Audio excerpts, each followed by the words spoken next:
Okay? We also have Buffer Red, Let's Go Mantique, Husky for Life, Mad for You, Sasha Center, Lava Mama. Am I missing anybody else? Am I missing anybody else? Let's give our vendors a warm welcome for coming out and setting up a table of resources. And I want to encourage you to visit with our vendors, okay? Okay, so let's talk a little bit about what Sex in the Dark is.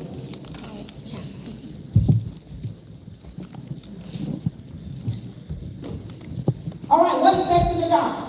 Before I read that, let somebody tell me out here in the audience, what is Sex in the Dark to you? Somebody that's been with us last year, what is Sex in the Dark to you? What is this event about? Anybody? Don't be shy. Don't be shy. I heard that. Yes, right here. It's a really fun and informative event that you can be more educated so you can have a better intimate and sexual life. Thank you. Thank you so much for giving it in. Thank you. All right. So Sex in the Dark is a sex education event for college students. This event is led and guided by a panel of sexperts on sexual education and support. There are components of having good sexual health. The distinctions between friendships, consent, communicating boundaries, articulating your desires for exploration, and growth concerning romance, okay? Healthy relationships is what we're aiming for. So what does the Women's Resource Center have as far as resources? We have monthly health and wellness programming, sexual health care products, menstrual products, okay? We have dispensers all across the campus where you can get free pads and tampons through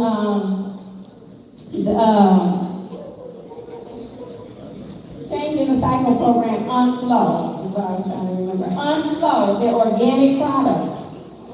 We have a partnership that provides free HIV and STI testing every other Thursday at 340K, right here in the Student Center building on the 3rd floor.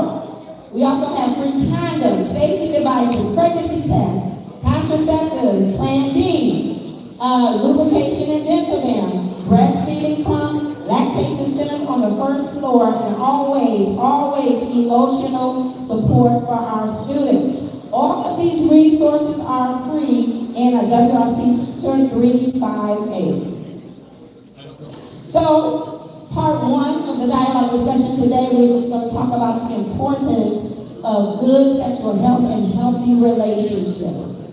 And then part 2, what is sex positivity? Why is that important? And why is it important to communicate exotic, intimate desires in a safe capacity, including what is BDSM and what is kink?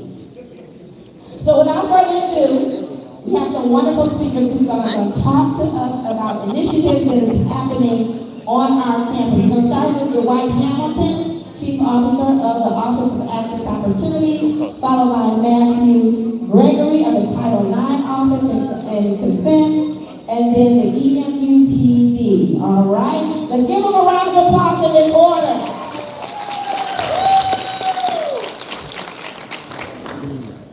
All right.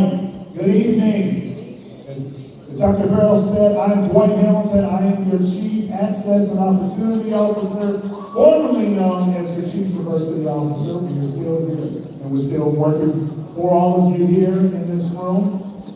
This program is actually part of a larger series of programming that we call Same Page. And right, Same Page is a program that we've created to serve the Eastern community. As far as I know, we're the only university that's doing a program like this. It's a multimedia, multi-event program designed to help our community form healthy relationships, both romantic and platonic, to introduce how we can better communicate with one another, how we can better articulate our boundaries and let our friends and our partners know what we need and to understand what they need as well. So, I was here at last year's event, and there were great questions regarding sexual relationships, but one question stood out in my mind and inspired me and my team in this program, and there was one person that said, yeah, you're talking about intercourse and oral sex and bondage. I don't know how to ask somebody out that I'm interested in. Okay? So we realized that, yeah, that is a part of having a good conversation about how to develop these friendships, because there may be a lot of first years here. I've seen students talking on the Eagle app about difficulties making friends, forming relationships. Well, we're here to help. And it's not just a top-down program. We are reflecting the voices of our students at Eastern. So we will we've tabled in the student center, and we've asked students questions like, what is love? What is friendship? We have a long-term program podcast where we ask students to answer the question, is dating still working? Is that okay? The creators of this program are not just your administrators, they're also your fellow students. One of our students is Maya El Amin, one of your bartenders here tonight. And we also have Danny Foster, who's a master's student in women and gender studies, and they have put together documents that you'll be seeing published pretty soon, including a relationship bill of rights, a format for you to have a conversation with a partner or a friend about what your expectations are and their expectations are in a relationship. So, welcome to this program. Thank you so much. Please have good questions. This is a tremendous program. But I want to introduce my colleague, Matthew Gregory, who is our Title IX coordinator and also interim director for the Disability Resource Center. Thank you. All right, hi everybody. Yes, my name is Matthew Gregory. I am your University Title IX coordinator. I am the one responsible for making sure you do that lovely training that was sent out to you on the first day of classes, so please make sure you do that by November 1st. But essentially, I'm here today because, as Dwight talked about earlier, we have a lot of questions and concerns about how to have these conversations to ensure students don't need to come to my office. I like to say that my tagline is, we hope you don't need us, but if you do, we're here. So, we are trying to ensure that we set up students for success in having these difficult conversations about what you like and what you don't like, so that way, A, you hopefully don't need our office due to sexual assault, sexual misconduct. However, again, if you or you know of a friend who does, that's what my office is here for. We also have a lot of prevention efforts, and so really connecting the same page is really important. Working with the Women's Resource Center and programs like this is what we want to do. So, if you are a survivor, if you want to work with our office to develop some of these programs, please also find me. My office is also located in Suite 250 here on the main floor of the Student Center. And you can always email our office. We try to respond within 24 hours, so please let us know. But again, we are here to support you and make sure that you have a very safe campus experience and have a very fun experience when you're having some intimate moments. I'm going to turn it over to Sergeant Torres from the University of UPS. Thank you all so much.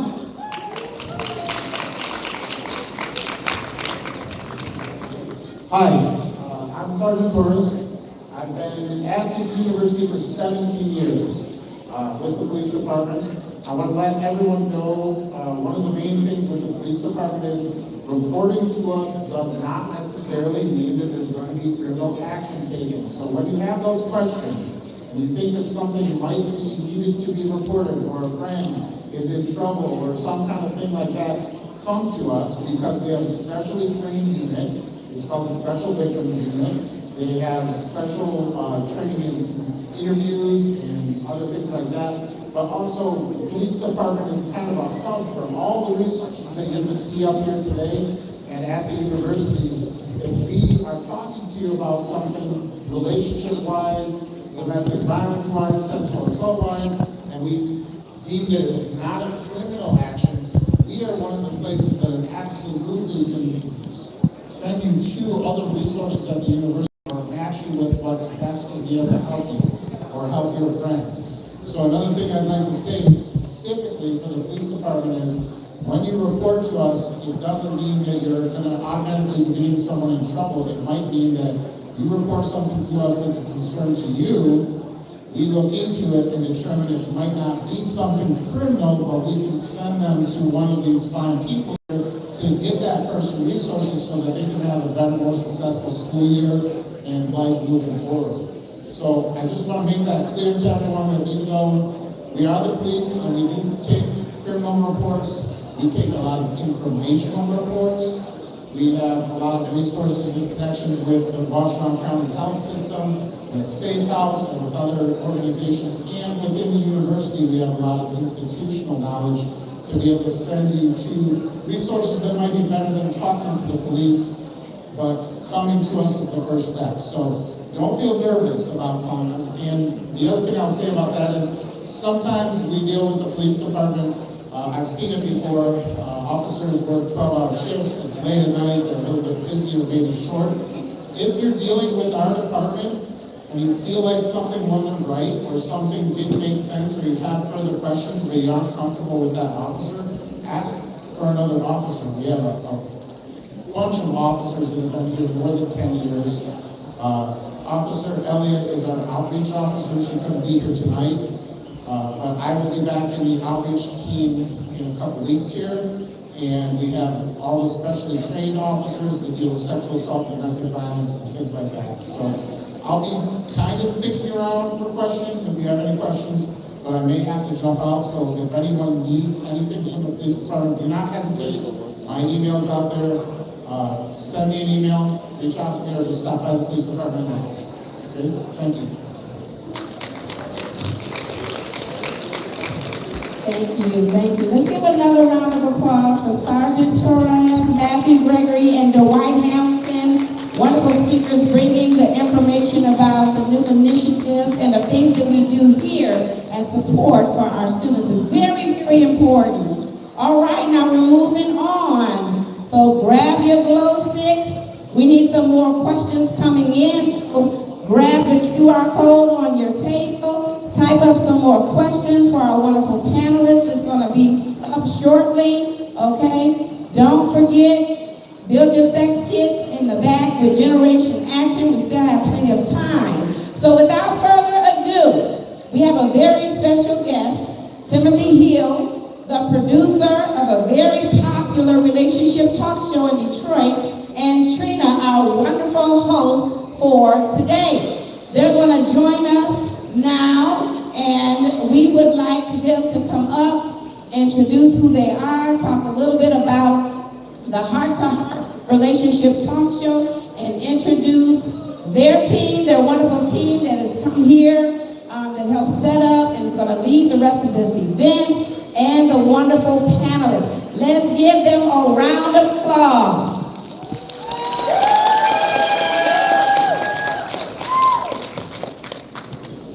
What's up, BMU? How you doing? All right. Can I get our panelists up here on the stage, please? All right, what's up, everybody? My name is Timothy Hill. I am the producer of the Heart-to-Heart Relationship Talk Show. Before I start, I want to say a special thank you to Eastern Michigan University, the Women's Center, Student Life, and Generation Action for having us tonight. This show is a platform for you to ask questions and get answers. So, in creating this show, I wanted to find a diverse group of panelists, ones that you can probably resonate with, as well as some professional advice from a licensed professional to answer your questions on relationships. So this is an opportunity for you to submit those questions and get answers. And that being said, I want you guys to kind of keep an open mind for tonight. Because there's going to be a lot of information, so, let the information come to you, let whatever resonates with you, absorb that, and then after this show, don't just let that information sit there, but find ways to apply, the information that's going to help you grow as a person. That being said, tonight, the first part of the show is going to be on consent. Followed by our intermission that's going to have a performance by Joey Trey, who who is also from Ypsilanti. Can we give it up for him? There we go. And then we're going to have our second part of the show that's going to touch on all the relationship and freaky questions that you guys want to give us. So, that being said, I want to, can you guys hear me? Good. That being said, you guys will have an opportunity to talk. We ask that you keep the responses to about a minute. Feel free to, go live on social media during the show. That's all right, that's cool. And please follow us on all social media, because it's a good chance you might make our social media page, because we do, film for TV. So, that being said, let's get ready to start this show.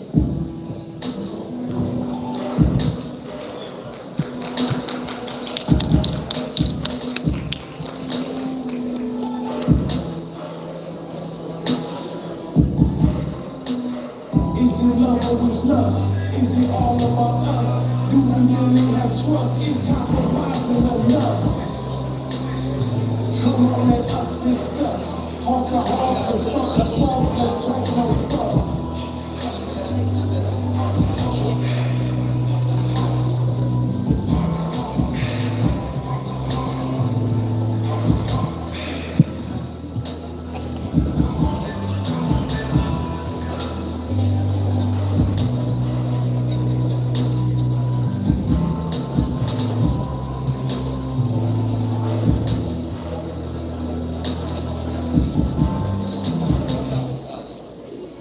Hello, hello, hello. Can everybody hear me? I need all eyes on me. All right, so good evening, everyone. Good evening, EMU students, faculty, members, staff, and also my panelists. My name is Trina, and I will be your host for this evening, and we welcome you to the Sex in the Dark segment with the Heart to Heart Relationship Talk Show. Now, for those who are new to the show, the talk show is a live interactive talk show where questions are submitted anonymously. They are then handed to our panelists who will answer the question and then hand it over to you to respond to the question. We ask that you remain respectful for the mic. Please keep your table conversations to a minimum. If you do have something to contribute, please raise your hand and we'll have Tim come over to you with a mic. Now, before we get the show started, you can follow us on all our social media platforms. That is HEART, the number 2, HEART, RTS, and please follow us on social media. Now, we have a raffle going on with Monarch Travel Entertainment, who is at the back as a vendor. If you would like to win a 4-day, 3-night vacation, you have to be following Monarch Travel and Heart to Heart to be able to enter a raffle to win a 4-day, 3-night vacation. Conditions do apply, airfare not included. However, you get a free trip to some awesome destinations. Now, before I start, we have a few ground rules. I see the vendors, I know we came in for the free food, I know we came in to have fun, but also we are here to learn and we're here to listen. Please respect the mic when we have our panelists or your peers speaking, because we would like to hear each other talk. And outside from that, shop with our vendors during intermission. We will also have a performance by Joey Trey, and just have fun, be interactive, scan your QR code, and submit those questions so we can get to talking. Now, enough of me. I'm gonna hand it over to my panelists who are gonna introduce themselves, and then we're gonna start with a nice question. You got a question for me that's gonna go? All right, so panelists, I'm gonna hand it over to you to just give us 1 minute, introduce yourself so everyone knows. Please remember to keep your volumes down so that we can hear those who are on the mic. Thank you. Hi, good evening. I am Lavina Burris, and I work for African Center in Detroit, Michigan. And one of our things is we are an anti-human trafficking that survivors of sexual violence and those in the space of those in the human trafficking space. We support survivors and their families through counseling, through STI testing, as well as all our forensic exams. Every service that we provide is free, and if you are in the area where closest Taylor, Michigan, those services to you at free of charge.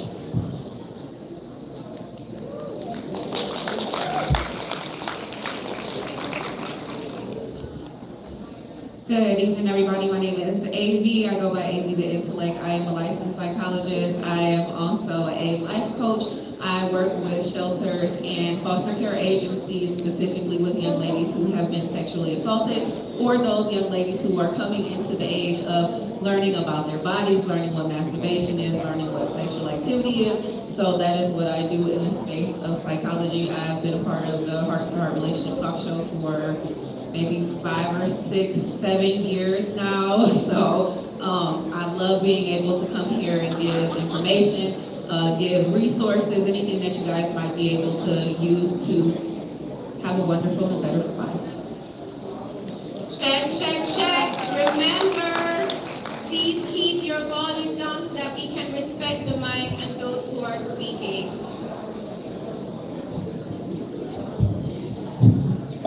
Here we go.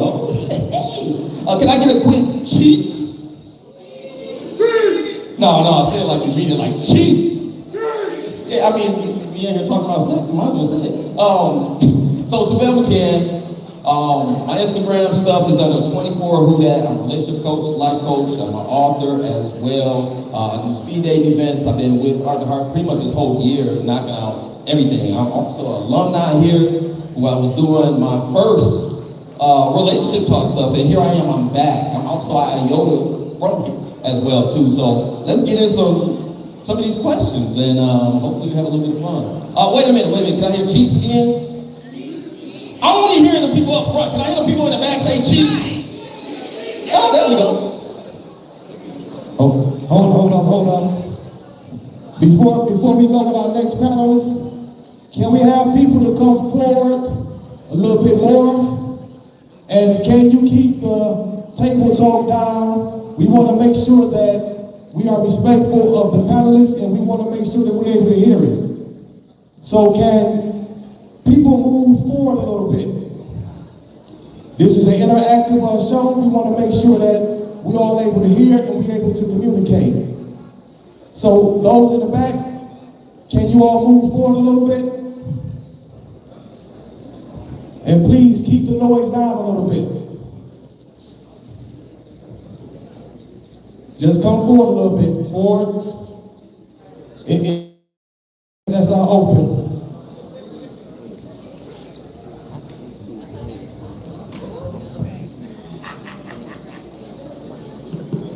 It's on? Okay. What's up, everyone? I'm a multi-passionate, multi-hyphenated business owner. I own a real estate business, a permanent jewelry business, and I am a social media content creator and strategist. I share a lot of content about my life and my lifestyle. I'm a sexual assault survivor as well as a teen mom, former teen mom, ×2. So I've learned a lot of things the hard way, and I hope to share a little bit about that with you.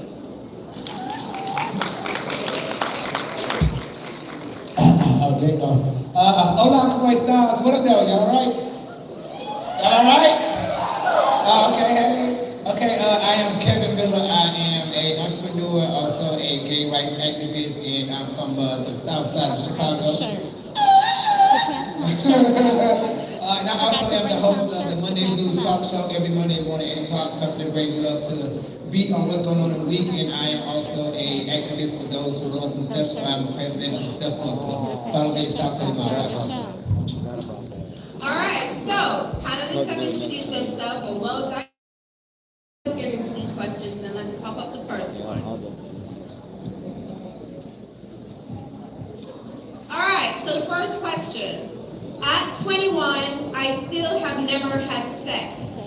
And I feel like it makes people less likely to like me. But I'm still scared to express my sexuality. How can I branch out and let people know I'm open to sex? And Amber, I'm just looking right at you. So I'm gonna have you respond to this question. If you need me to repeat, just let me know. I think first and foremost, you have to be really open to explore that with yourself. and not be afraid to understand your own body, what you desire, what you require, so that when you begin to have those relationships or those conversations, it's going to be an easy segue into saying, well, I really like it when this, or I'm open to that. Have you ever tried this? You know, it's really all about learning yourself and learning that other person to have the best experience. All right, I'll take this to you, Norman. Yes, my thing is, oh, that's fine. But my thing is always to know yourself first, and to be comfortable with all parts of you, so to figure out what exactly that you want to do or what intrigues you is always first, and then anybody else comes second nature. So once you really look inside of yourself and see what turns you on and what turns you off, it's always going to be the best key to being outside with anybody. All right, AV, do you want to add something to this? This is actually a funny subject because I part-time work at the airport, and one of my friends that I work at the airport with, he is a young gay guy. He is about the age of 21. He's a virgin. He has these conversations with me. I'm assuming because I got psychologist written across my forehead, so even at work, people decide to tell me all of their business. But he has these issues that he goes through with his friends because all of his friends have had sexual experiences. He didn't come out until he got into college, so he still has straight friends from being in high school, so he's trying to get them to understand that he's still new into a space that he's not comfortable with yet. He's still new into a space where he's not having sex yet, but he's trying to have those conversations with guys, and it's a lot to take in. But once you decide who you are for who you are, it's a lot easier, like they said, to have those conversations with people. Once you decide, this is where I'm comfortable, this is the skin that I'm choosing to be in, these are the morals that I choose to have in this space, this is what I'm looking for, it's a lot easier to make friends in those same spaces with those same morals. And then you don't really have to worry about sucky friends, because that's worse than trying to figure out who to have sex with. It's terrible friends, because then you tell those terrible friends and bad sex goes to bad conversations. Before I hand it over to Ravita to round it up, this is an interactive talk show. So we're not just going to hear our panelists talk, we want to also hear from you. We want to hear your views, share your perspectives. What can you share with us so that we can grow together and learn together? So with that being said, is there anyone in my audience? It is a judgment-free zone. There is no judgment here. Everyone has a voice, and we like to hear each other's voice. So would anyone like to respond to a question, to this question? Just raise your hand. Okay. Right at the front here, Tim. Don't be shy. Your questions are being submitted by you, so we need you to also respond. Behind you. I just want to say that I'm reading the question at 21, I still haven't had sex. Sex is not a race. So you don't have to rush to have sex because you're at a certain age. And I think a lot of times we think that everybody else is doing it, so we should be doing it too. And that's just not true. If you have more open and honest conversations, you'll notice there's more people like you than not like you. So I think that being scared to express your sexuality, you just have to walk in who you are. And you will find your tribe. Everybody's not gonna like everything that you do, and you're not gonna like everything that everybody else does. So when you walk in who you are, and be honest with who you are, and then you're honest with your circle, you'll find the people who matches what you're looking for. And that's how you branch out to let people know that you're open to even engaging and talking about sex. Thanks for that, Dr. Charnel. Does anyone else want to chime in on this question? Student, yep, got one there. It's important to, before you have sex with someone, have sex with yourself. I've learned your brain is the biggest sex organ you have. Know what you like before you have sex and experiment with yourself. And there's no wrong way to express your sexuality. It's a spectrum. Everybody has different preferences and different likes. And so see what you like before you have sex with someone. Just make sure when you do, it's in a safe and healthy manner and everyone has consent. Now, I like that answer. Thank you for sharing that. All right, anybody else in the audience before I hand it over to Ravita? Going once, going twice? I I think the most important part of that question is I'm still scared to express my sexuality. That's a very important part. Because that person really needs to understand who they are. And once you understand who you are, you can't be afraid of who you are. And what you have to do is you have to find like-minded people like you. Because there are multiple different degrees of sexuality. There are people who are bottoms, tops, people that are heterosexual, bisexual. There are people who don't mind having, relationships with anybody. So you have to really kind of deal with who you are more than anything else. And the second part of it is how can I branch out and let other people know I'm open to sex? I don't think you need to be doing that. I don't think that's kind of important. I think we spend more time with knowing who you are and not worry about who you're going to have sex with. Thank you for that. Thank you for that. Remember, guys, respect the line. All right, Lupita, over to you.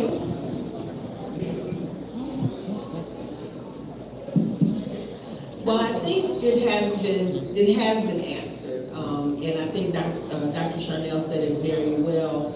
There's no rush. There's no hurry to be sexually active, but knowing yourself and knowing what you like and knowing what you want and having confidence, right? When it's your time, it's your time. And I always say this, anything for you will not pass you.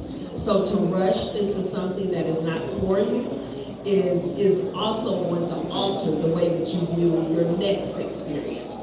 So I think you will find those people, but take your time and get to know individuals because as a beautiful young lady just said, it starts in the brain. I've had my best experiences in my mind before I got to a physical. All right, thanks for rounding that up. So to the person who wrote this question, I hope that you receive these responses and go forward with how you would like to carry out your situation. All right, next question. Oh, you want anything else? I'll get you on the next one. I got you. All right. What are things about past partners / relationships you should ask your current partner? It's a two-part. What are things, let's deal with the first part. What are things about past partners / relationships you should ask your current partner? And I'm looking at you, Tavell, so I'm gonna hand it right over to you. No, I get this one. Yes, you get this one. Damn. What are things about past relationships / partners you should ask your current partner? It's a limit of questions. You just don't want to get too caught up in, put it like this. If you ask it, ready for that. Because some people want to,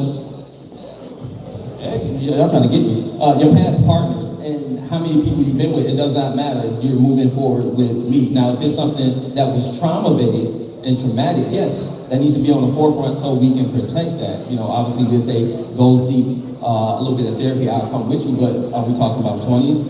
Are we talking 30s? It really depends on the actual age, but it all comes down to, can you handle that answer? And most people not able to handle that answer, so I'm not saying steer away from it, just be aware of it, and then try to navigate through there with that relationship. Okay, so the second part to that, what are things about past partners that are best not to ask or discuss with your current partner? So what wouldn't you ask or discuss with them? Or is there anything? It's kind of like what I live with. You shouldn't. It doesn't matter on the partners. It does, but it shouldn't matter on the partners because now you all of a sudden you're gonna be in your head thinking about did he or did she do this with this person? You know what I mean? So you want to just try to move forward. As soon as you start digging into the past, it's gonna be nothing but skeletons, and it's just gonna hurt you. Can I get a cheeks in the building again? Oh yeah, they listening. So it's just all about how you want to go with it. But a lot of times when you're in your early 20s, you're just looking for a companion for the most part. Do you want to put the effort in and knowing they pass, knowing you're just going to be there for that night? Let's be realistic. Sometimes you want to, sometimes you don't. But you got to navigate those waters. You got to be safe asking some of those questions because it may be an answer that may spook you that you ain't ready for. sorry, before I give it to the next panelist, since I'm hearing a lot of talking, when I hand it over to the audience to chime in, I expect to hear some responses from you guys. Am I right? Am I right? All right. So, I see you, AV. You're looking. Let's hear what you gotta say. It's a gift and a curse working with y'all for so long because it's like you know when words are just eating away at my brain. So, things about your past partner relationship, you should ask your current partner.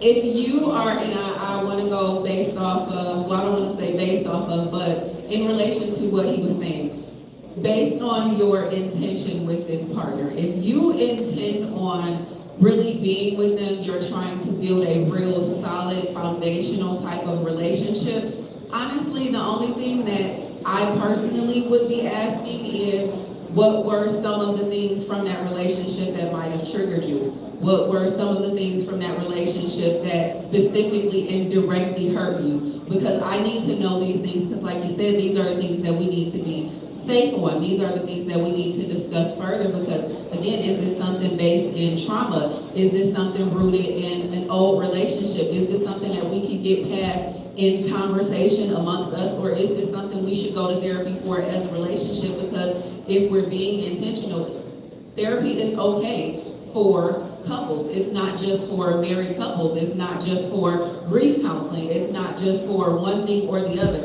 It can be for these platonic relationships, these developing romantic relationships. If there is a space where you need someone who is not invested directly in that particular relationship, it's okay to go to those type of spaces to have those conversations, because that is something that you should be discussing with your current partner.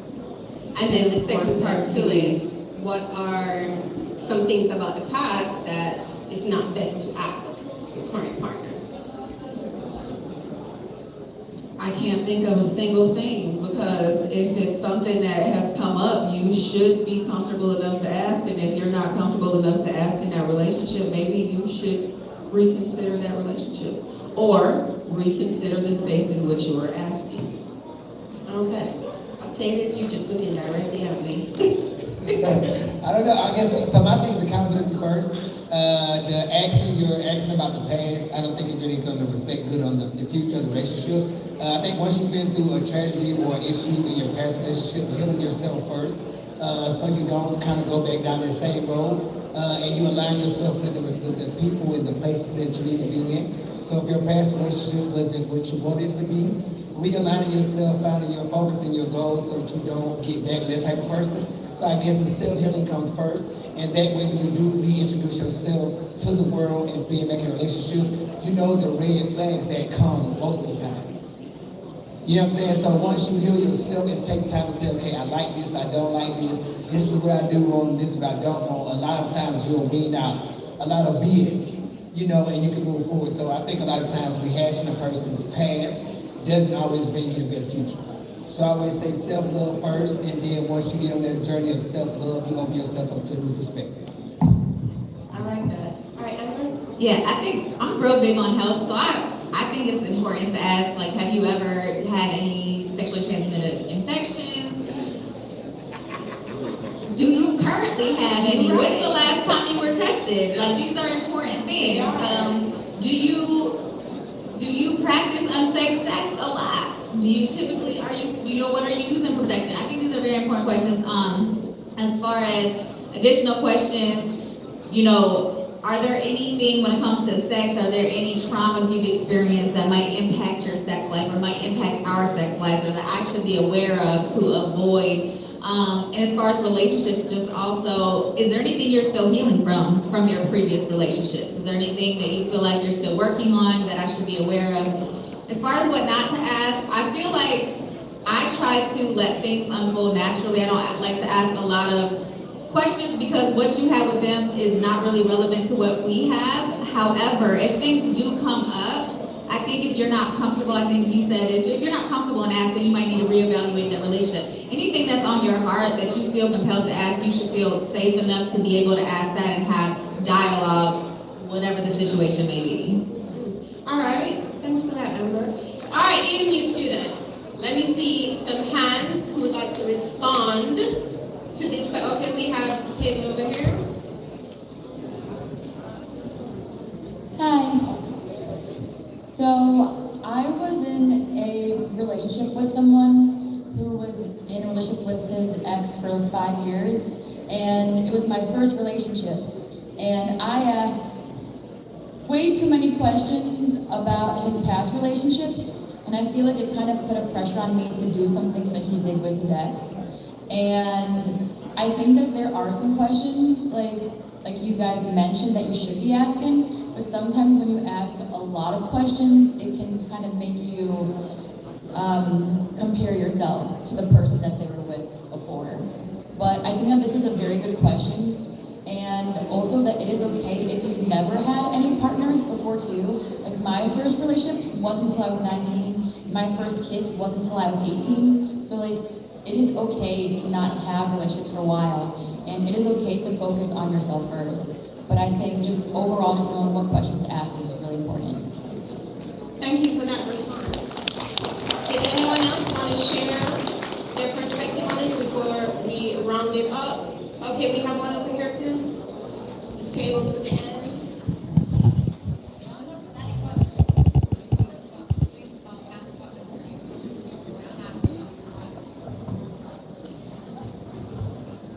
I think there are definitely some questions that you can ask that can be important, but I think you really have to think about if it stems from a place of jealousy or insecurity, because no matter the answer, it's gonna mess you up. So don't ask questions like was said earlier, don't ask questions you don't want to know the answer to, or you shouldn't know the answer to.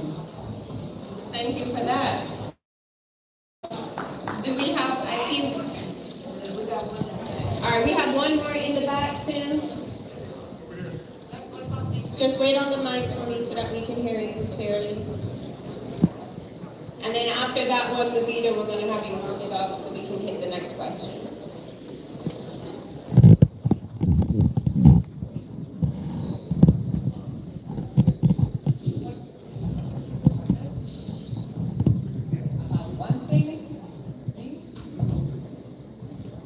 About one thing, just small talk, like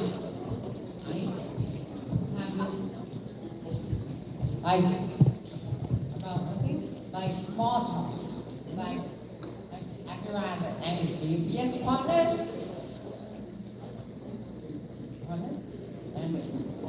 and no, oh, ask like what was your partner's name?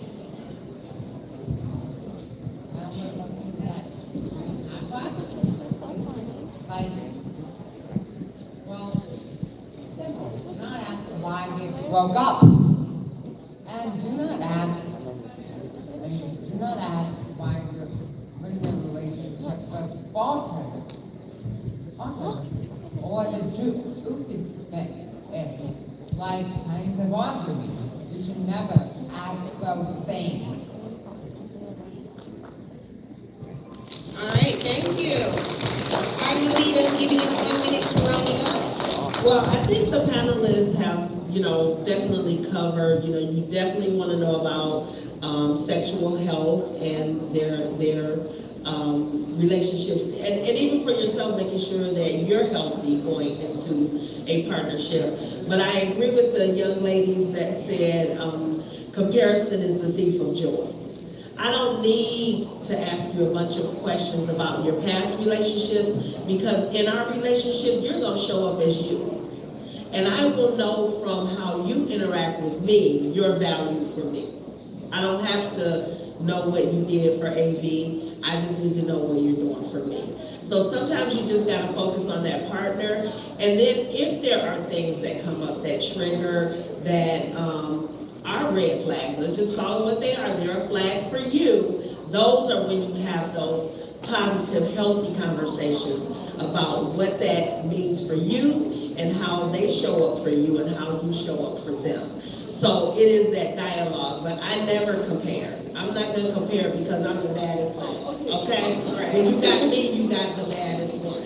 So I don't compare. and that will keep your relationship healthy. Nice. All right, so to the person who submitted that, I hope you've heard these responses, and I'm sorry, we'll get to another question, but we have to move to the next one, okay? All right, next question. Ooh, okay, just straight time. All right. I see y'all woke up everybody, all right. All right, I'll take this. I'm gonna give it to two of my panelists. Audience members, I hope you have a response to this. All right, I'll take this, let's go.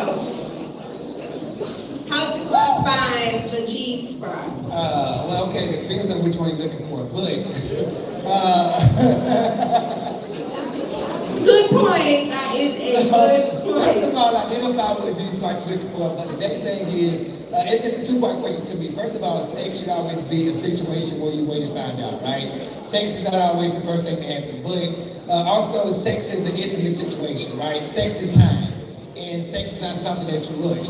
So if you and your partner made, how many of y'all it is, taking time to find out first you and what turns you on and what arouses you, and then find that in the person that you're with. So it's a two-way street, right? So once you identify what turns you on and what gets you hot, and you're able to relate that to your partner, then you can relate it to each other, right? So when both y'all understand what's the hotness of the hot, you get to the G-spot. All right, I'm gonna have Amber answer this one, and then I'm gonna hear from my audience. Yes, I'm looking right at you. I have to. It's a question. Okay, so if you're trying to find your, that's the point. If you're trying to find your own, explore your body. Like, touch yourself, touch your whole body. Try to figure it out, find it yourself. It is there, you can find it. Now, if you're looking for somebody else's G-spot, you have to be a student to their body.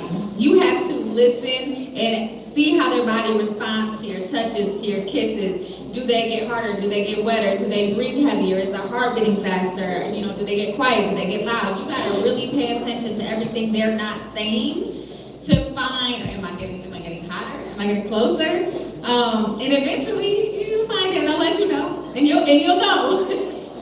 You will know. All right, audience, I see a lot of smiles, and I know y'all want to participate. So, do I have any hands who would like to chime in? Oh, right there on that table. That hand went up real quick.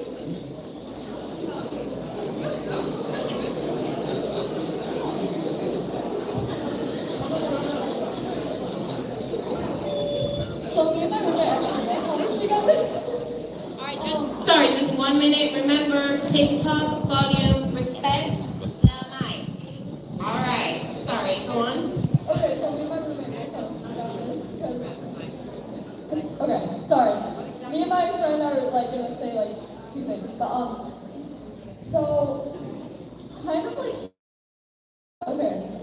how I explain it to people is every woman has a different spot. Yes, it is technically called the G-spot, but it's you gotta just figure out what works for them. Because yes, you want to find that spot and tell all your friends, but you gotta know what actually makes her feel good instead of just finding the spot. Does that make sense? That's the response. That makes total sense. Oh wait, okay, this is the same thing. My main thing is mostly you need to figure out the anatomy of whatever gender or person you're working with, because everyone's bodies are different. I always tell people to look up a chart. If you can't label it on the chart, you can't label it on the person. You said a chart. I like that. Thank you for that response. All right. Well, I hope the person who submitted that heard the responses both from our panel and our audience, and we're going to skip to the next question. Really? Y'all, audience tonight. Okay. My panelists, you ready? And AV and Tabel, be ready. All right. Is it natural? No, this is a serious question. This is a serious question because I bet there's some people sitting down trying to wonder themselves. So let's just be respectful of this question. Is it natural to eat booty? And if so, what are the safety risks of eating ass. Sorry for my French, Dr. Kimberly, please forgive me. And Tabel, I'm sorry. You know I gotta hand it over to you. So, is it natural to eat booty? No judgment in this room. And if so, what are the safety risks of eating ass? Well, let me get another Cheeks in the building. Can we get Cheeks? All right, I ain't eating them.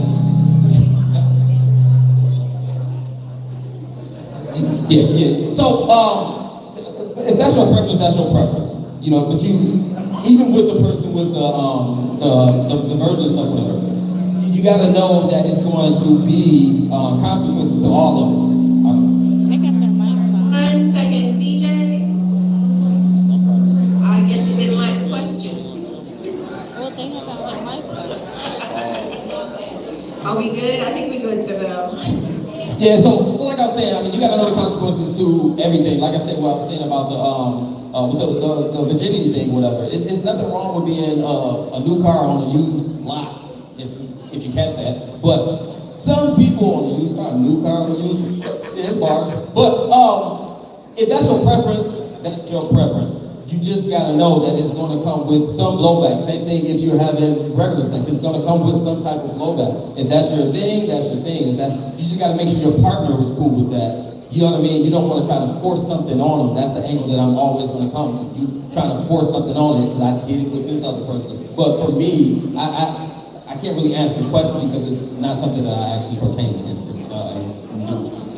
All right, other than AB, I'm not gonna say that you can, but AB and Octavia, I'm gonna let you guys answer, and then I'm gonna hand it over to my audience. All right, AB, fix that face, we got this.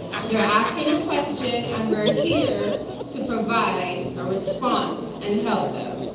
Please don't take this face as judgment. This face is very much interest. That's all. It's just interest, because I feel like y'all are asking questions that I would have asked sitting at those same tables, because I had these same questions just a few short years ago sitting at these same tables. So, is it natural? Probably not. Does it feel good? Yes, it does. Is there a good way to do it? Wash your butt. Yeah, like, feels great, wash your butt, make sure that it's consensual, enjoy your weekend. By the weekend. All right, Octavia, did you want to chime in on this one? Yes, I do, yeah. What up, though? So, I'm gonna break it down. Is eating booty natural? Yes, it is. To me, I want to say this because to me, sex is pleasure in your partner, whichever way that means good to you. So that's from the tip to the top to the bottom of the bottom. I was talking about finding a G-spot. The only way you'll find a G-spot is if you actually connect with your partner and make sure you're exploring every part of the body, whether it's licking toes, on the arms, blowing somebody's ass with a straw. Whatever you do, right? It's up to you. You can do whatever you want to do to sexually please you and your partner. Right, but the first thing is cleanliness is the next thing to safety. All right, so first of all, make sure you do the HIV test and the STD test to make sure you're clean. Second of all, make sure that you and your partner wash each other thoroughly, and I'm clean, okay? Get you some good Dr. Bonner's peppermint soap and go to town. Go to town. You really hold your whistle. That's all we're saying. If you want to kiss and lick, you really hold your whistle. That's all I'm saying. So if you clean it, you can eat it. Okay, because the toes are on the arm. I like that one. If you clean it, you can eat it. All right, to my audience, who would like to chime in on this question? Just raise your hand. Okay, we got one here. Does the question pertain to this? Yes. Okay, so we have what, 2 or 3? Hello? Hi. So, is it natural? Sure, whatever. But have you heard of a dental dam? Because that might help you a lot. So if you haven't heard, investigate a dental dam. They also make like latex undies. So protect yourself. Yeah. I like that. That's a key one, protecting yourself. Who else we got, Tim? I saw a hand to the back. Let me see that hand again on that table. I think it was someone with a hoodie on. Yep, right right there.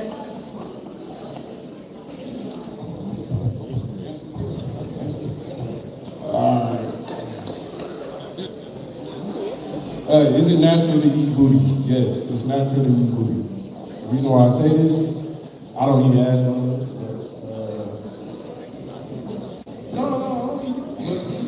We're here to listen. Oh my bad. It's natural because pleasure is pleasure, right? If that's what makes your partner happy, I feel like you should go for it 1,000%. My girl want her butt ate, I'm in. Okay, and what about the safety risks? What safety risks would you? You already know what you're doing. You know, there's two parts of it. You gotta be careful. So cleanliness. All right. We got one over here, Tim.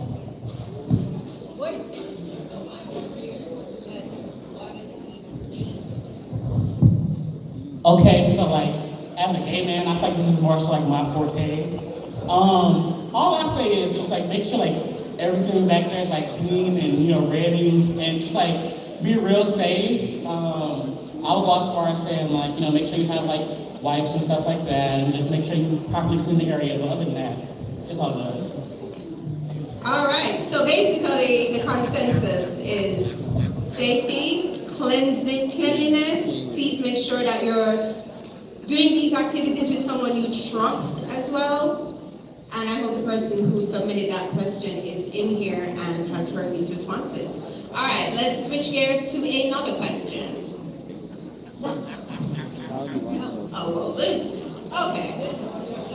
Students want to know, panelists, how do I know if a male is gay if they don't look gay? They don't have a look. What?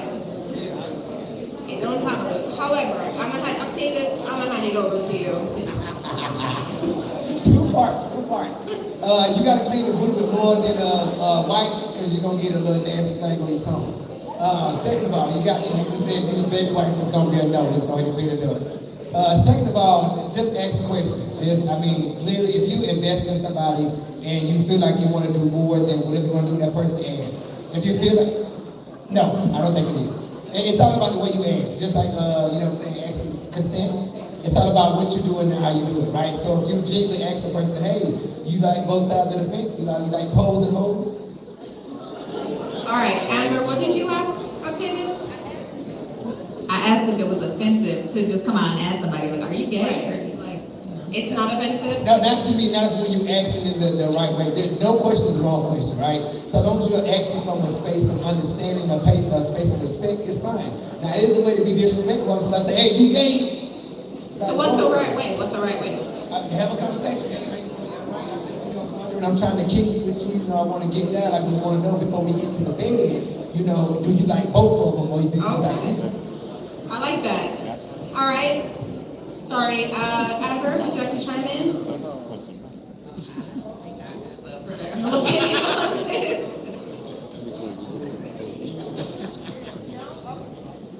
Okay, my panelists can't be this shy. All right, Tabell? AB? So look, It's a question. It's the same thing as you did a young lady. It's just communicating. You gotta get that courage. Ask the question. That's all it is. It's not no map. Get the courage and act. That's it. You wanted to ask? Oh, and I think this might come from a two-part question. So sometimes I think that we have a misguided perception of what masculinity is. So I think this question is posed from that viewpoint, right? So a lot of times we say what society has deemed masculine, and when people don't fit their profile, we put them on the profile of being gay, right? And just to let a lot of people understand, masculinity has a lot of tiers, right? And so does being gay, bisexual, or non-gender have a lot of tiers. So just because a man doesn't identify with what society deems as masculine, doesn't automatically mean he's gay, right? So you do have some men who some people quote unquote, I think a new term is soft top or something like that, but it's a man that's in tune with his feminine side. He's a little more caring, a little more gentle than the average man. So not everybody that doesn't subscribe to that hyper-masculine stereotype is gay. All right, I like that. All right, audience. Who would like to chime in on this question before we head to intro, okay? We have one at the front here, Tim, and then one in the back, this gentleman in front here. This one, on this table right here.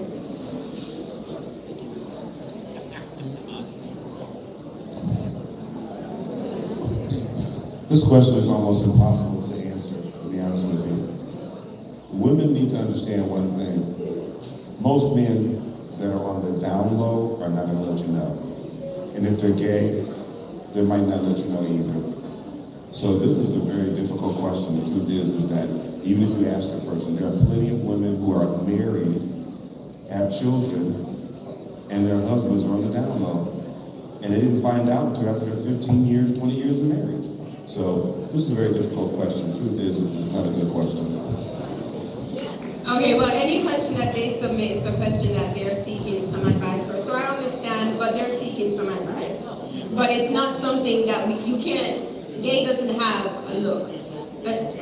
Right. Well, and I agree that there's no answer for it, but I would not assign a gender to it, because we also have women who are lesbian, who want that type of relationship. So I don't want to say, men, I don't want to put it on a gender. I want to say that this was not a question that can be answered or synopsisized in just, they wore a blue shirt. Like, there's no way to identify.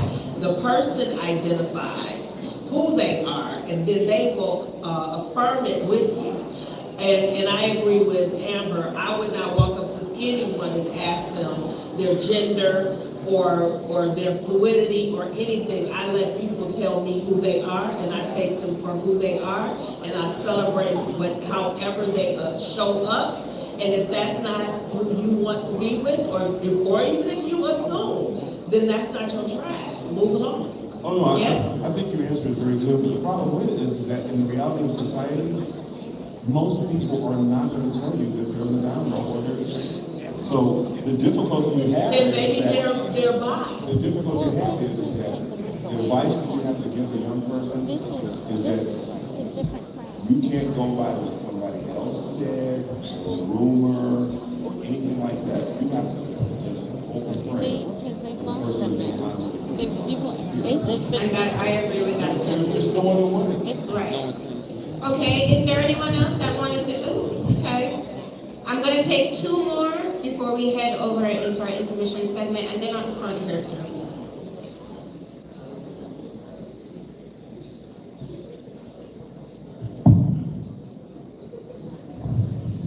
So, coming from a guy that is from up north is a very conservative part of Michigan, and I wasn't a masculine guy.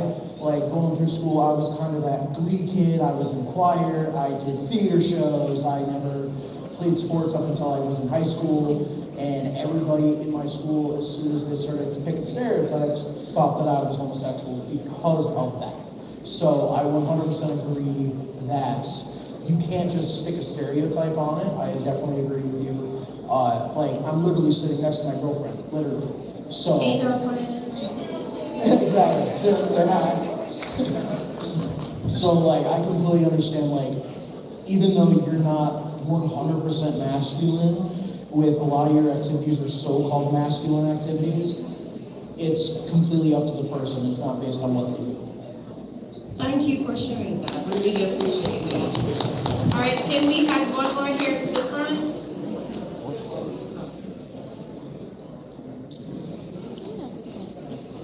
And real quick, while we're waiting for the mic to go, just in case you are asking as a male who is interested in another male but not sure if that male is gay, what they were saying is about the intention. Like, I like women, I love women, but if I'm interested, I'm gonna walk up and ask, hey, and even if it's in a silly way to try to make it comfortable for the person, hey, I like girls, you like girls?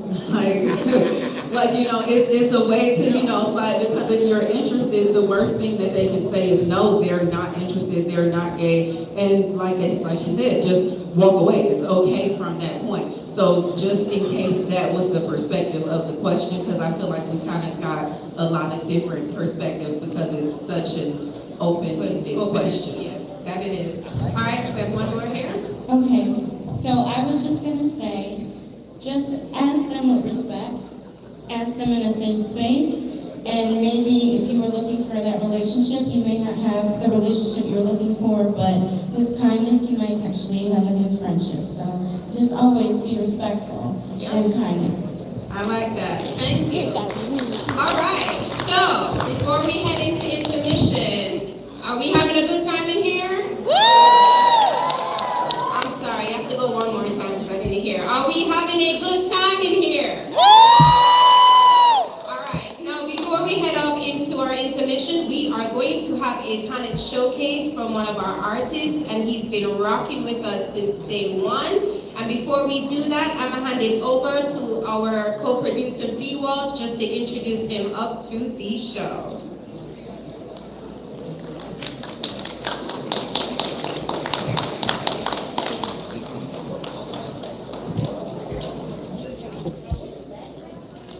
What up, though? What up, though? Are y'all enjoying the show? So if y'all are not following us, make sure you follow us at Heart to Heart, RTS, that's HEART, the number 2, HEARTRTS. Make sure you follow us and tell a friend. And we also have the show every last Wednesday of the month at a place called Cola Lounge in Farmington Hills. And you'll be able to see this show once again. So you can tell a friend, bring a friend, come on out.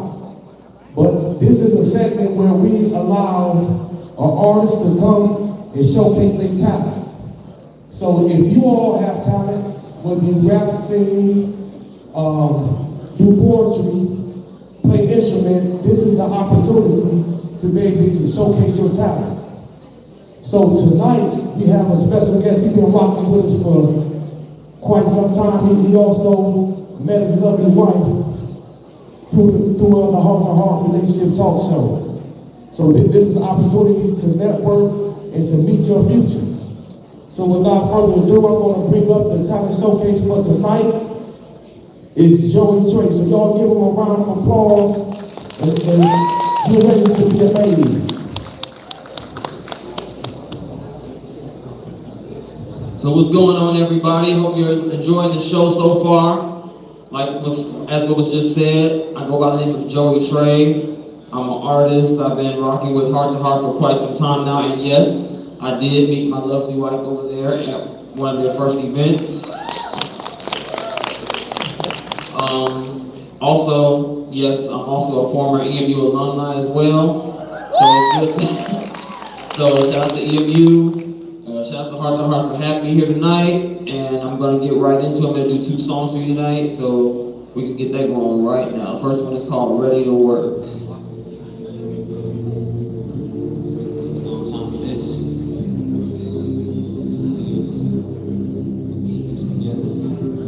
Look. Hit me up when you're ready to work. Oh yeah. For the ones who held you down before, you made your way through the life you once adored.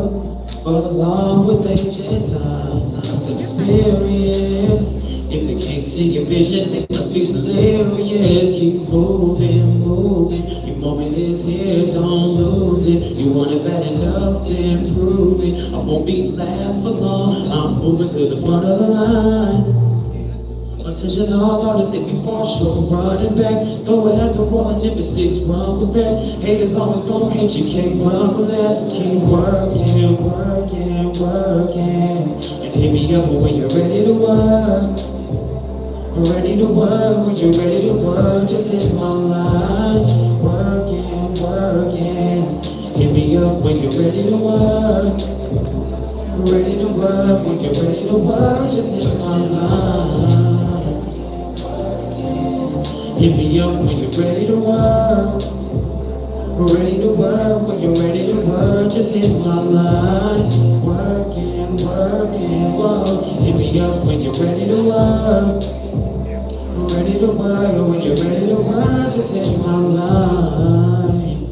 Always trying to give back as I'm moving forward. I'd rather lose 100 fake fans than one genuine supporter.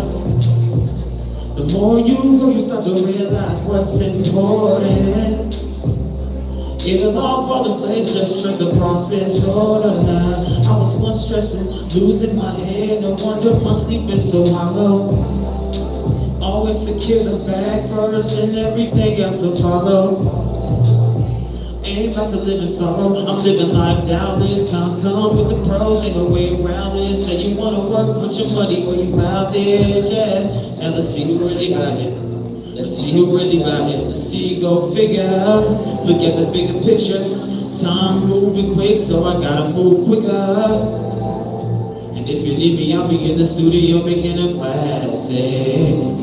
Never play with a full day, but I make the most of it like magic. Keep working, working, working. Hit me up when you're ready to work. Ready to work, when you're ready to work. Just hit my line. Working, working. Hit me up when you're ready to work. Ready to work, when you're ready to work. Just hit my line.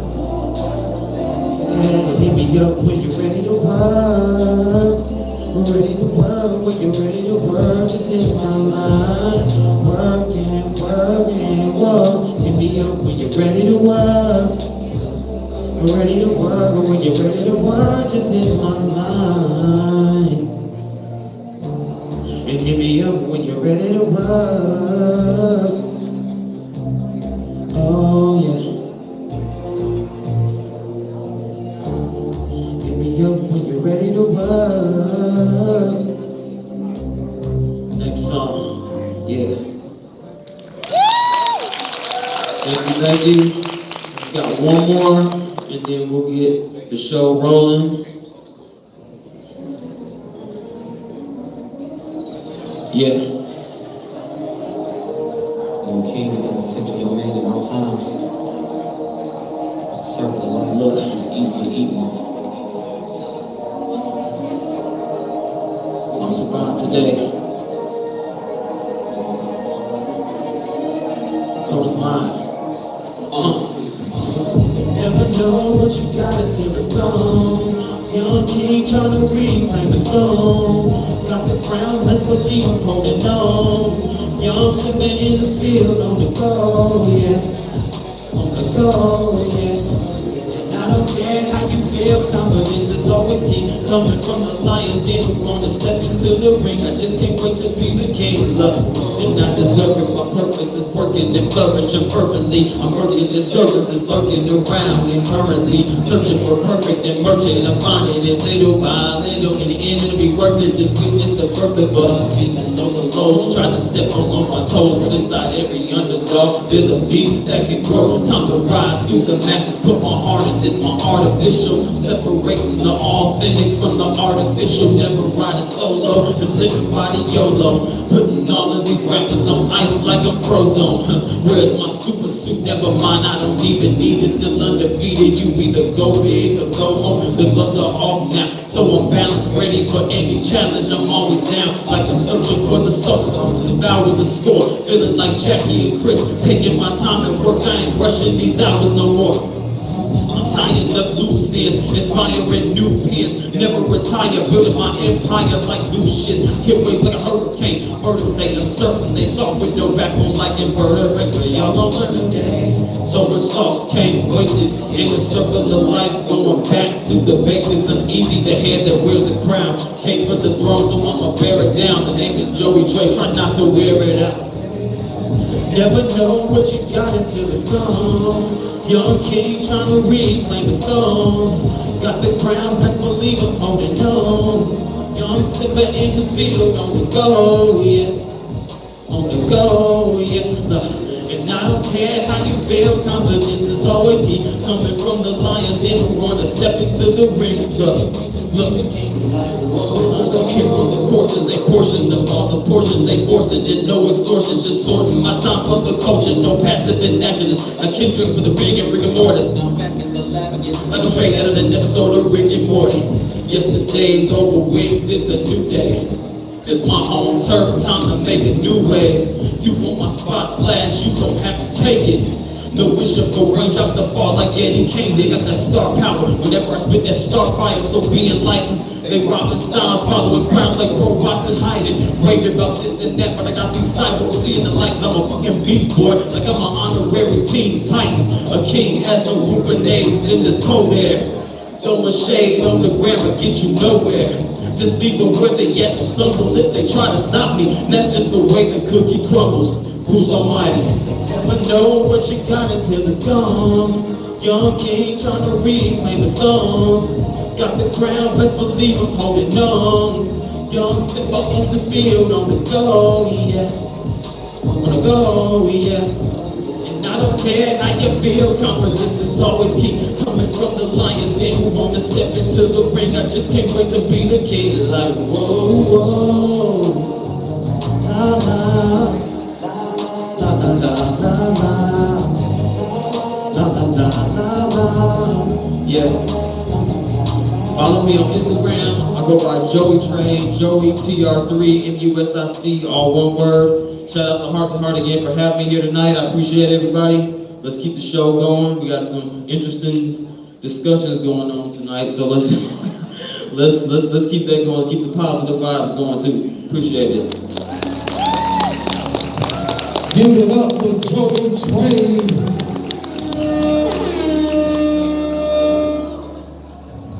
And if you all are not following us, make sure you follow us at Heart to Heart RTS. That's ATART, the number 2, ATART RTS.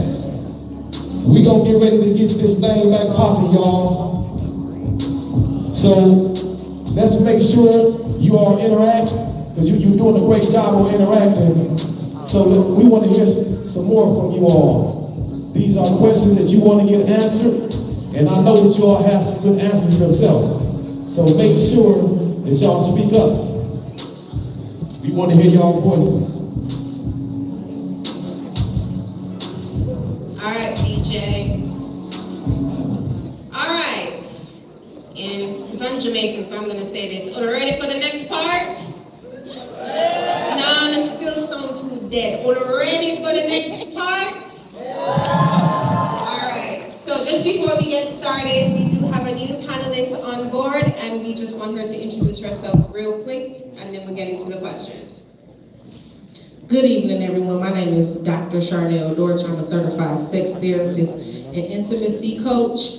I have a private practice called Therapy Uncensored, where I see clients talking about different sexual issues, which you're interested in, and how to explore that. I'm having an erotic book club starting very soon. I'm at Therapy Uncensored on Instagram. And if you go to www.therapyuncensored.com and fill out the form, you will receive a free kinky freaky bingo. Okay. So just go to www.therapyuncensored.com, fill out the information tab, and I will send that to your email very soon. All right? And while all of the people that send something for the freaky bingo, I'm doing a raffle. A mystery, kinky, freaky raffle. So that's me, Dr. Charnel Dorch, at Therapy Uncensored on Instagram, at Therapy Uncensored on Facebook, and www.therapyuncensored.com. All right, nice. And before we get into the questions, speaking of the raffle, remember, if you want to win that 4-day, 3-night vacation, conditions do apply, please make sure that you're following Monarch Travel. We're over there on the table, and the Heart to Heart Relationship Talk Show, and then you can enter the raffle that way. So, since we got into that, let's get into some of these questions. Okay, it's a nice one. What's the best way to keep the pH in your vagina balanced? And Dr. Charnel, you know I'm gonna hand this over to you. Number 1, drink water. You guys have to remain hydrated. We drink a lot of stuff. Y'all in college. I was in college before. Drink water with your cut water. You have to. That's the number 1 way, is to drink water, and make sure you're mindful of what you're putting on and in your vagina, that balances your pH even with your partner. Making sure that you're clean. I know we talked about cleanliness already, but making sure that you're washing appropriately, that your partner or partners is washing appropriately as it's entering your body, washing after it, urinating after sexual encounters. Those are all type of ways to kind of balance your pH. Know what's your trigger foods. Some things are trigger foods for us. So knowing what those trigger foods are, what's the best thing for your body. But the main thing is y'all have to start drinking water. Welcome. All right. Audience, is there anyone that wanted to chime in? Okay, right at the front, off the back. Right here, Tim. Oh, we have one?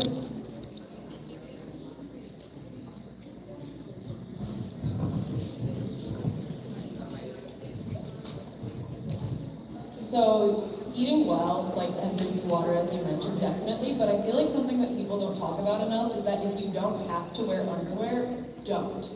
Because, like, you just gotta be able to breathe sometimes, because if you're suffocating your vagina all the time, that you're gonna run into issues like maybe like a yeast infection, and like, so staying clean and just like being able to let downstairs breathe when you can is so helpful. Let it loose, let it loose. All right, we have one more here to the front.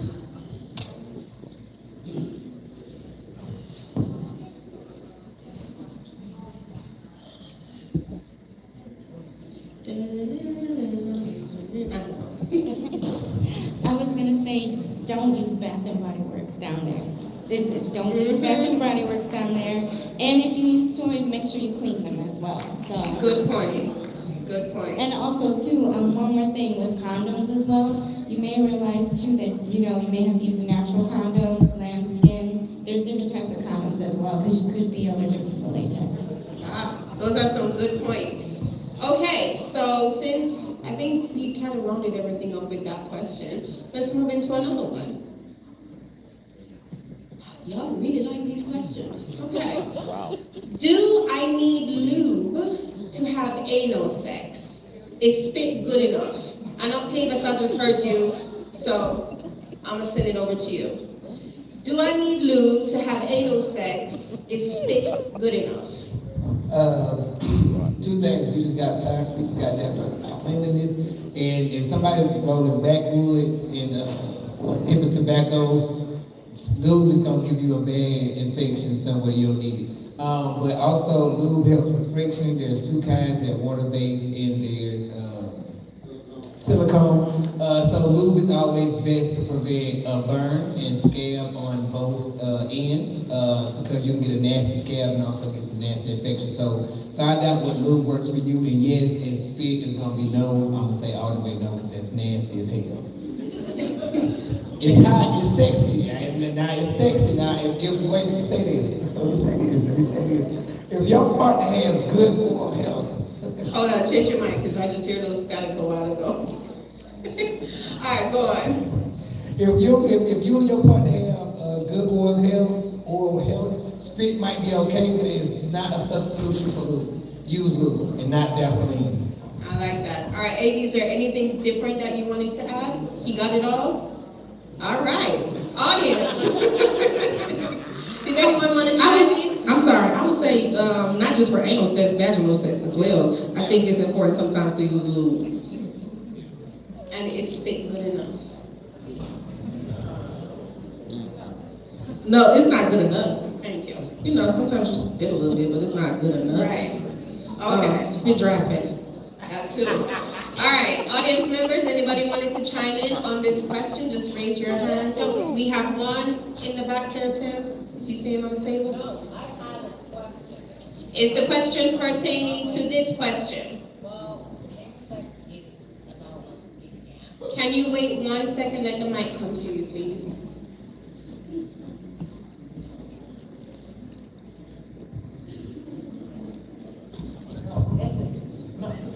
What is anal sex about? Is it the same as eating ass? I will let Dr. Charnel answer that. The question was, what is it about? What is anal sex about? And is it different? Is the eating ass different to anal sex? That's a part of anal sex. Yeah, it is, to be honest. And it's penetrative sex. That's anal sex. Like, anal sex is in stages just like any other sex. It's not a one thing. Of course. Yeah. Okay. Did I answer it for you? All right, we have one more, or we good on that one? All right, let us move into a next question. Okay, how can I go about getting on PrEP? Talk to your doctor, your PCP, your primary care physician. I don't know if you guys have, well, I'm sure you guys have a health center around, on campus where you can go ask them for that, for PrEP. But just talk to your doctor, get tested and see if it works with your body, you're not allergic to it or anything like that. And PrEP, for anybody who doesn't know, is like a pill to help you prevent from getting HIV. Okay, did anybody have a question on this in the audience? If not, we're gonna move it along. Nope, y'all got that? All right, good. Okay, I want to start using condoms with my boyfriend, but he doesn't like to use them because it doesn't get him finished. But I want to be safe and not put myself at risk. What should I do? Amber.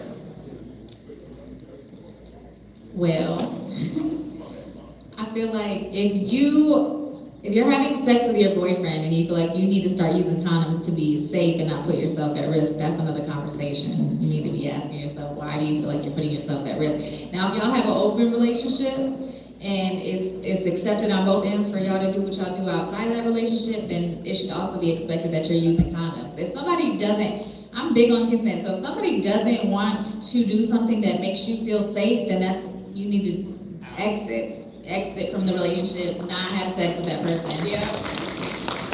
All right, Sabella, anything else you wanted to add to what Amber said?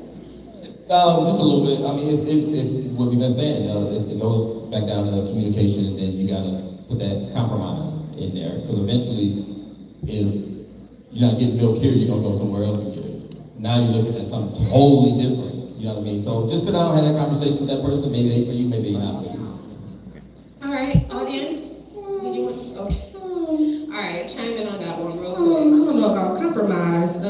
If you want to start using condoms, that's the boundary that you're setting in the relationship for your body.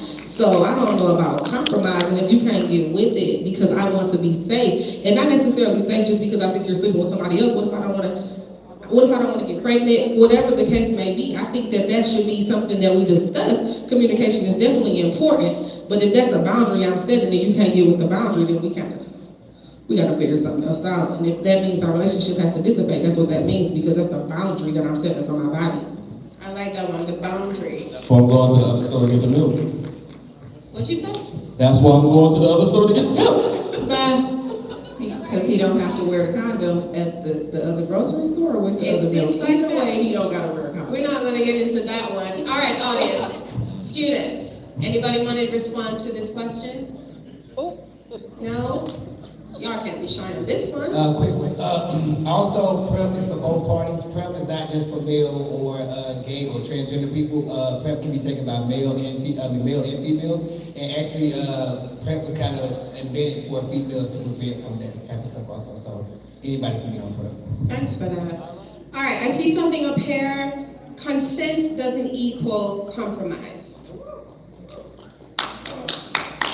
I think that's just as it is. Let me add on that real quick, because this is big for me. So, as I said earlier when I introduced myself that I'm teen pregnancy ×2. I got pregnant the first time I had sex, and the way that happened was we were young, we were fooling around because we were young, we were trying to explore ourselves and each other. It got to a point where it was, getting to that point, I very much did not want to do that. I was not ready. He kept going. It got to a point where it was like basically, and I was like, fuck it, go ahead. Sorry, excuse my language, but I was like, fuck it, go ahead. Because I had already said no so many times. I had already expressed in every which way I knew how that I didn't want to do it. So I said, fuck it, go ahead, and 9 months later I had a baby. I say that to say, so that happened 25 years ago. And I've told this story before, many a times, to many people. And I had a conversation a few weeks ago, same conversation, I was explaining, I was like, just like, fuck it, go ahead. And the person I was talking to was like, so you were raped? And I was like, no, I said, fucking go ahead. And they were like, no, but you didn't want to. It had never occurred to me in 25 years that I didn't consent to that. I was pushed into it, I compromised, and that was not consent. So it is so important. Absolutely. Because it is not coercion. You cannot coerce me to do something. That is definitely. Thanks for sharing that, Summer. Thank you. All right. Next question. Of course. Do y'all have female condoms? Guys. Yes. And we do have our vendors in the back. I think there is Bliss, that young lady in the back. You can go and seek some help from her, as there are female condoms that are available. Okay? All right. And you can also use saran wrap if you don't have any close to you. Yep. Really? No. I don't know about that one, Octavius. All right. Next question. Is it healthy being a squirter? AD.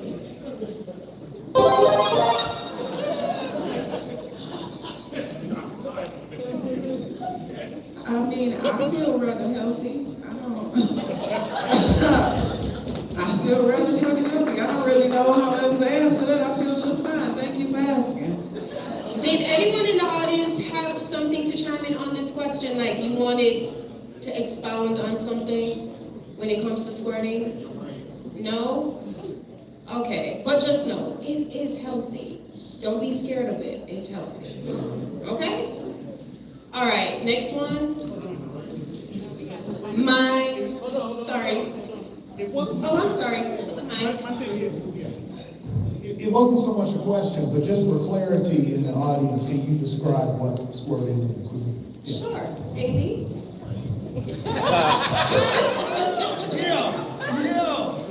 I am the host. So you'll be participating in adult activities, and you'll feel a certain pressure in your lower region, and it'll almost feel as though you have to pee, and then they keep going, and then you kind of just, yep, and it kind of, sometimes it gets everywhere, sometimes it's just a little puddle. You never know what you're going to get until it's, there. It's when you hit the G-spot. When you keep hitting over. Oh, you found it, I told you. And over. I hope that answered the question. I hope that helps. Oh, we have one hand. I'll take one more before we move on to our next one. I see you.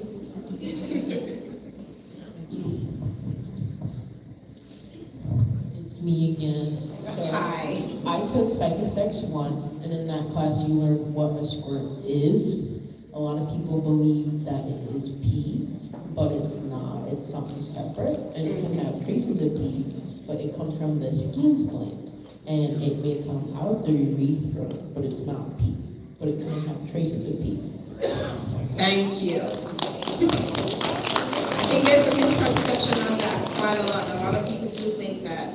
Okay. I think that's our question on that one. Let's move on to another.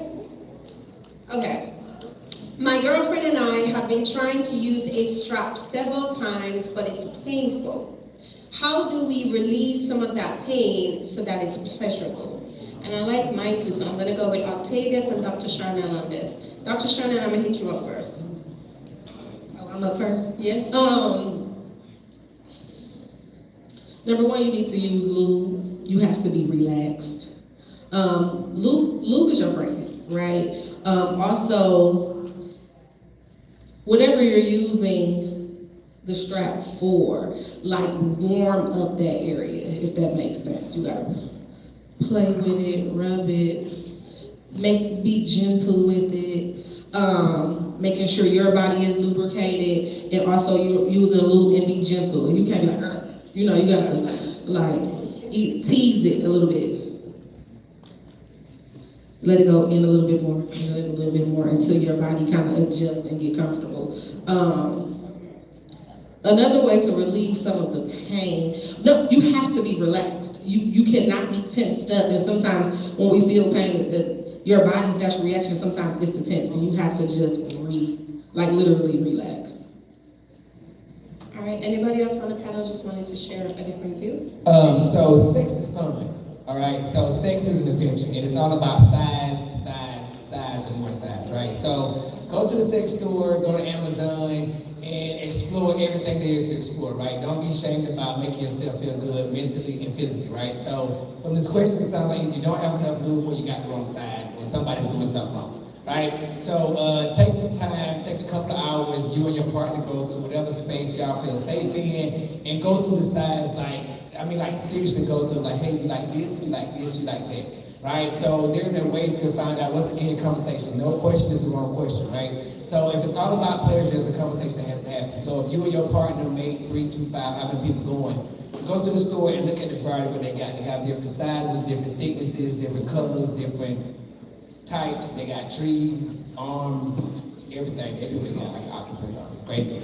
Yeah, but take your time to find out what you and your partner both like. So just have fun. I agree with that. All right, I didn't even say anything. We got 2 hands here, right behind you.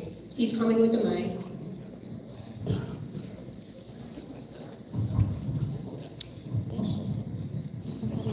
I just want to say that patience is incredibly important when it comes to this, because if you aren't patient with yourself, and it can be stressful even if it's just solo, to be patient with yourself. You know, often in media we see things happening really quickly, and you can actually physically traumatize your body if you're not patient with yourself and really try to relax like Dr. Shannon did. So just very key. I think that is very much true. Thank you. All right, we have one more. I also want to point out that there's this thing called vaginismus, which is where the vaginal muscles involuntarily tighten during penetration. So that would allow to go back into the slowly going up in size, and a lot of patients with it too. Because that is also something that's not really talked about either, and it definitely should be more in, because it is something that a lot of people do deal with too, and it can definitely affect a lot of people. So. All right, Dr. Sharma, do you want to add to that? They're totally right. And we have to. If you're feeling something physically in your body and you really cannot relax, I would always suggest to go check with the doctor, your primary care doctor, because you can have a condition, pelvic floor dysfunction, anything like that, that can be causing it to be painful. So if you really have tried and you guys have done anything that you could and you still do not feel comfortable and it's still very painful, I would always suggest to go to your doctor. All right, thank you for that. All right, next question. Can you still get pregnant on birth control? Yes. Isabel? No, because it's still a chance. I'm sure y'all have heard this a million times. The only thing that is 100% certain that you will not get pregnant is abstinence. Everything else carries a risk of pregnancy. Anyone from the audience wanted to add anything to this? No? Everybody got that? Okay. Oh, this is an interesting one. How do you use dental dams? And I'm looking at my panel, and I know I'm going to go to Dr. Charnel first. I was going to ask the young lady if she had a sample so people can see what it looks like, because I think that may be the thing. People don't know. So that we can show She doesn't. People don't know what it looked like. All right. As she's coming towards us, would you like to just explain it? It's a piece of plastic that's medically, surgically, all of that safe for your body that you use to place over a genitalia to perform or engage in sexual activities. Careful. Why is it away? Is it you?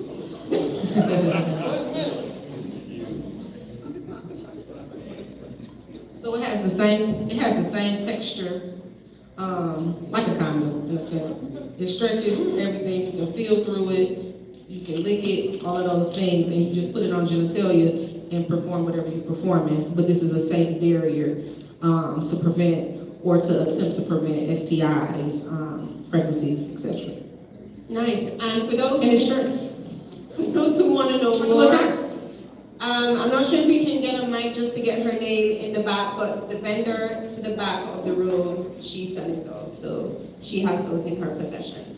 All right. Thank you. Thanks for that and sharing that, and thank you, Dr. Charnel, for sharing that. Can you just repeat how to use one more time? Did you ask how to use them? Yes. You just place them over a genitalia and then you perform your sexual activity. Okay. Okay. All right, and next question. I have trouble communicating, especially with my partner, without getting overly emotional, and it makes it even harder. Do you have any tips for staying calm while openly communicating? Tabel? You got to figure out what's triggering you for the most part. But at the same time, it's nothing wrong with, once again, we all said it, and then you said it as well. Just seeking some type of therapy, especially if you are invested in that relationship and you want that relationship to go the distance. You need to know what it is, because it could just be you breathing and you triggering this person. You know, you got to figure out what it is, and that's, to me personally, that's like the quickest answer to figure out what it is. But if I was talking to this person one-on-one with a Zoom conversation, I'm gonna ask you a couple questions about yourself. Why and what is going on that automatically triggers something? You know what I mean? It could just be you placating different scenarios in your head and saying like, this and this is going on, whatever. But ultimately it comes down to the communication. But I would seek help on that, because it could be something from the past, most likely. All right, Amber, what can you add? Give yourself the gift of time. If you are communicating via text or, phone or anything, say, hey, can I call you back in a few minutes? I gotta do something. Or, don't allow yourself, turn your phone off, throw it out the window, do what you gotta do, but run away from it for a minute until you have a conversation with a friend, go for a walk, do something for yourself, take a bath, I don't know, watch your favorite show, do something to get out of that emotional state. Think a little more clearly and then come back to it when you're a little more relaxed. If you're in person, again, don't be afraid to give yourself the gift of time. Say to him, to that person, I think I just need a minute before I continue this conversation. Can we continue this at a later time? And I know sometimes we want to know what's gonna happen with the conversation, and we gotta, but I'm telling you, the gift of time can save your relationship, and ultimately it's gonna protect your mental health a lot. So just give yourself the gift of time, and don't be afraid to ask for that time. You deserve all the time you need before you formulate a response in an emotional situation. All right, thank you. Audience, all right, so I have one over here, Timothy, DJ, all the way. Thanks, Octavia. Check. Oh, it's loud. Hey, so, I had a little issue with this. This is just me saying this in a funny way. And I like how you say, take a walk and all that. But sometimes you have to learn when to just shut up. And I'm not saying that in a bad way. Sometimes you have to learn when to just receive what the person, you're probably getting over emotional because you're waiting for a certain response. And when they don't give it to you, you're like, what? Sometimes just listen can ease all of it. Sometimes it's okay to just be like, let me just shut up and just listen to what this person got to say and try to understand what they're saying.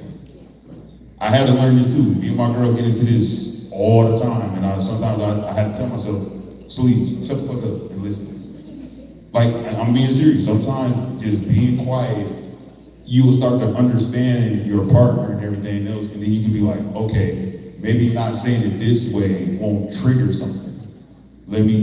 Sometimes you gotta just listen and to receive. So I hope that kind of helps, but that's what I kind of get out of this question. Sometimes you just gotta listen. Real quick to add on that, when it comes to just listening, I think sometimes when we're in an emotional conversation, we're taking what the person is saying personally.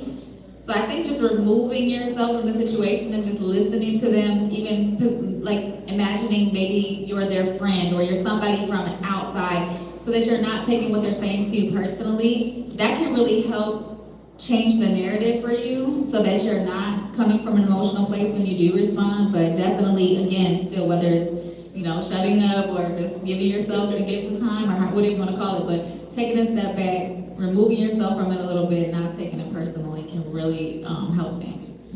Okay, just one more response from my panelists before we have to head to the super quick, and just a way to try to do that.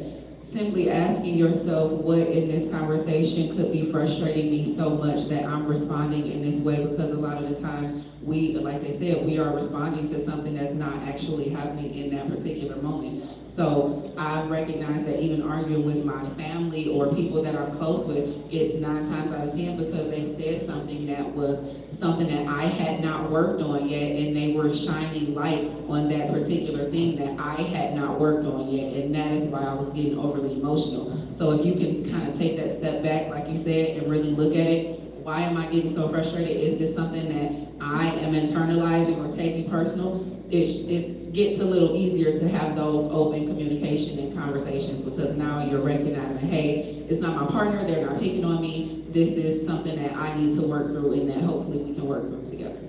Okay, all right, Dr. Chanel, just to wrap it. Really quick, I want to talk about the second part, in tips to staying calm. And the tips to staying calm is number one, own the fact that you get overly emotional. Like, I am overly emotional, and being honest with that. When you're communicating with your partner, even tell them that. And so when you go into a conversation that you feel like may be hard, have talking points, prep yourself. So then when you get overly emotional, you know what you want to say. In a calm state, so if you get there, then you still know what points you wanted to hit. And getting overly emotional is not a bad thing. I think that we always trying to hide our emotions, and we have them, and what happens is we suppress them, and then we bust because we haven't been able to communicate effectively. So just talking through your emotions, owning your emotions, and communicate that way, even if you're overly emotional.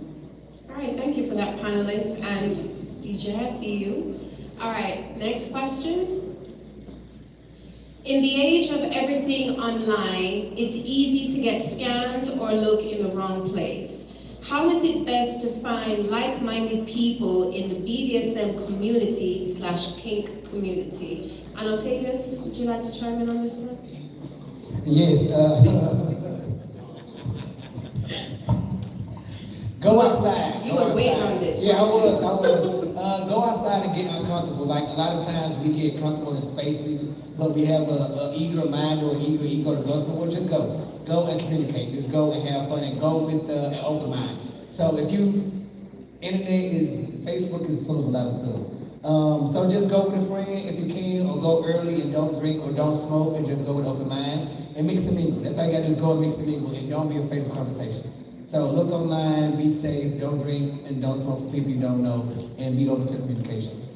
All right, Dr. Sharna, anything different you wanted to add to this question?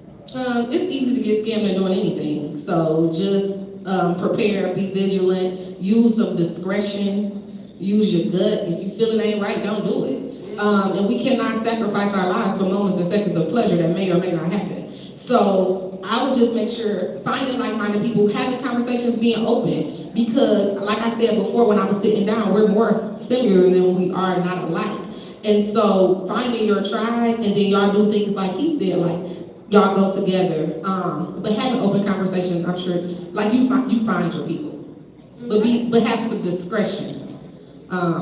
When you find it. Yes. Okay. All right, audience, EMU students, I have one over to me, right over there. And when you respond, can you just tell us the vending table? Thank you. Wish we had like footsteps song to it here. Hi, my name's Ashley. I'm from Janet's Closet / Janet's Dungeon from Wyandotte. Janet's Closet? Janet's Closet, that's right. Pardon? It started out of her closet back a couple of decades ago. So what I'd like to say about this question is there are websites that you can look online. Also finding there are groups, especially like in Ann Arbor, called TNG, which is the next generation. And those are groups that are specifically designed for people under the age of about 34. So it's between 18 and 34. So you can be with people that are around the same age. You don't have to worry about older people possibly being, predatory. But again, like I said, go with friends, make friends, talk to people, and just always go with your gut. If you don't feel right, don't do it. And thank you for sharing that. Janet's Dungeon. All right, I hope you guys got that website, just in case. All right, next question. I am insecure about my private part, especially the labia minora. How can I get more comfortable in my own skin? And AV, you know I like it when you respond to these questions, so I'm gonna hand it over to you. Oh man, that's kind of tough. There's nothing that I can say to you to make you feel better about yourself, but what I can say is, I promise you, there are more coochies that look like yours than not. There are so many different types of vaginas. There are so many different types of guys that like different types of vaginas and girls that like different types. I promise you, as insecure as you are about it, there is somebody out there that will absolutely love it. I am not saying go and plaster your vagina all across billboards to see who particularly likes that kind, but nonetheless, I promise you, somebody's gonna eat it. The question was, how can I get more comfortable? Recognizing that there are different kinds of, if you want to see different types, you literally can type in any type of porn, you can type in any type of subject, and you will see everything. Like you have the world of opportunity in your hand with your phone. There is no length to what the internet can bring to you as far as Reddit articles about different types of vaginas. You can go to different medical websites that talk about different vaginas. You can go to different porn sites that talk about different vaginas. Getting more comfortable in your skin is learning more and more that there are more vaginas like yours. All right, Amber? Yeah, I would say, piggyback off of that, watch some porn, go to a strip club. Like, look at different women and see, like, how many different beautiful bodies there are. And we're all women and have all different shapes, breasts, vaginas, everything, but they're all beautiful. And there's so many different kinds. So definitely get comfortable, go to the strip club, look at porn, look up things online. And then look at yourself, get comfortable with yourself, really enjoy your beauty. And if anybody ever makes you feel bad about what it looks like, they don't deserve to enjoy it. They can keep going. No thank you. And yeah, just look at yourself and go look at everybody else that, with permission, consent. But yeah. All right, and really quickly, keep in mind that the outside visual is not a representation of how absolutely amazing it is inside. So, fuck how it looks outside. All right, EMD students, anybody wanted to chime in on this question? Okay, are we good? You wanted to add anything else? Yeah, just get comfortable with yourself. Like, touch yourself, touch your legs, touch your own body parts. And then gradually go to that. And understand that your body is unique and it's yours and own it. That's how you get comfortable with it. Like, this is what makes me me. And when you own that and you take ownership of your own body, you're naturally going to become comfortable. Yeah, be comfortable in your own skin. All right, next question. No, like me, you want to say that. All right. The answer is no. Next question. Okay. I asked 3 girls in one dorm. Do you think that is crazy, and should I ever do it again? And I'm not even gonna. All right, Tabell. I think you should seek a little bit of therapy at some point. All right, Tabell, respond to us. Because if you're wondering if you should do you think it's crazy and should I ever do it again? That means that you didn't do it because it was something that you were genuinely interested in or a type of lifestyle that you prefer. It seems like you were trying to be cool and now you're trying to get somebody to validate your shitty decisions.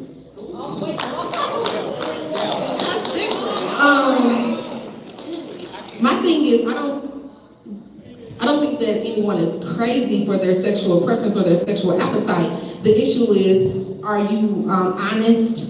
Are you safe? Are you communicating? That would be my thing. Because I think when we read this, and I think our minds just went like, same day. You know, like, yeah. And I don't think necessarily that's the case, but I think if you are open and you're honest and you're communicating well about what you're doing and that you're not exclusive and you're letting the other young ladies know that this is what you're doing, I don't see a problem with that. But the issue is that we're never honest and we like to pretend like we're doing one thing and we're doing another one. I took it as a threesome. That's how I took it. Yeah, I took it as different. I took it as, and I guess that's what's up for interpretations. I took it as three different people in three different encounters. It's kind of how I did it, how I took it. I wish that person would say they wrote it, but yeah, the way it's phrased is wrong. Now we have to talk about wording and what you're doing, right? Because we all understand consensual sex is one thing, right? So there's a very thin line between respect, honesty, and bullshit. Because this sounds like a good bit of the bullshit, right? Now because if it's four of y'all in a dorm and everybody's on the same page, that's a lot different from this. Right? This sounds like you had three different people, maybe 7, 8, 9, 10 o'clock, and you was being reckless and irresponsible with your sexual decisions and you not doing the right thing. Now, there's a difference in healthy sex.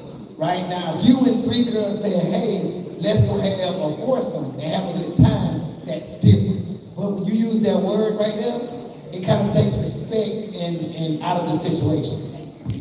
All right, I think we can leave it off on that one. I hear what you're saying, but a lot of, in this question is we're assuming. You're assuming a lot of these actions and outcomes. And so I don't see, if this is your sexual appetite and you're honest about it and you consistent and safe, I don't think it's a big issue to be honest because it didn't say in the same day. It just say I F 3 girls in one dorm.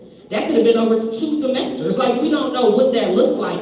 And so I think, are you practicing safe sex? Are you honest? And are you not misleading these people on? That would be my thing. If I know what I'm getting myself into and you 100 and you keep it 100 with me, how can I be mad? And there you go. So the question, should I ever do it again? Okay. Can I be honest with you? Who we? It's me. Oh. TJ, smooth. I'll just be honest, ladies, that's the guy that y'all need to watch out for. Like, honestly, because I get what y'all saying up there, but let's be real. School just started, you doing crap like that, I guarantee you he ain't trying to be nowhere near safe, none of that. I'll just be on 100. At my age of 36, that's a lane. I'll just call it what it is. Spade is spade, that's a lane. Thank you for that. There you go. All right. So like super real quick. The way I took it, I'm just painting a picture from somebody who's been in HR. I'm thinking of that one person because you know how crisis people, not all, some, they're sleeping around in multiple areas. You know what I mean? So I'm always gonna tell you it shouldn't be someone on the same shift. Now, whatever you do is whatever you do. It should be safe, but at the same time, we date multiple people. We're not settled down. So if we're doing this and they're on one floor, think of high school. This person, you had a girlfriend or boyfriend on this floor, this floor, this floor. It's what you put yourself into. Now you're saying, are you crazy about it? I think you want some clout for it. That's where I think it's coming in. You should keep it to yourself and just go about doing whatever you're doing. Now, when it comes down to should I ever do it again, that preference is totally up to you. Some people get excited off of that. I'm telling you for a fact, I have multiple clients where they work in the factory, and it's one of those things where she was with this dude this month, and then 2 months later over here, and now they're clowning her and body shaming her, whatever you want to say. It's one of those things where you just got to do whatever you're doing and keep it to yourself. And everybody want to put everything online as if, oh yeah, I had these, but no, keep it to yourself. All right, thanks. So interpretation is a hell of a thing, but we heard a variety of perspectives. So I hope the person, captured that. And so we're going to segue into another question. How do I regain my libido after being sexually assaulted? And this is a heavy question. And I'm going to ask it one more time. How do I regain my libido after being sexually assaulted? Amber, can you chime in first? Yeah, I think, well, first, you need to heal. And there is no time limit on that. It is not linear. So whatever your healing process look like, and it's going to be mentally you have to heal, physically you have to heal. Body holds on to trauma, so anytime you are in a situation that can trigger that assault, it's going to be difficult for you to be turned on or want to engage. But you've got to reclaim your sexuality.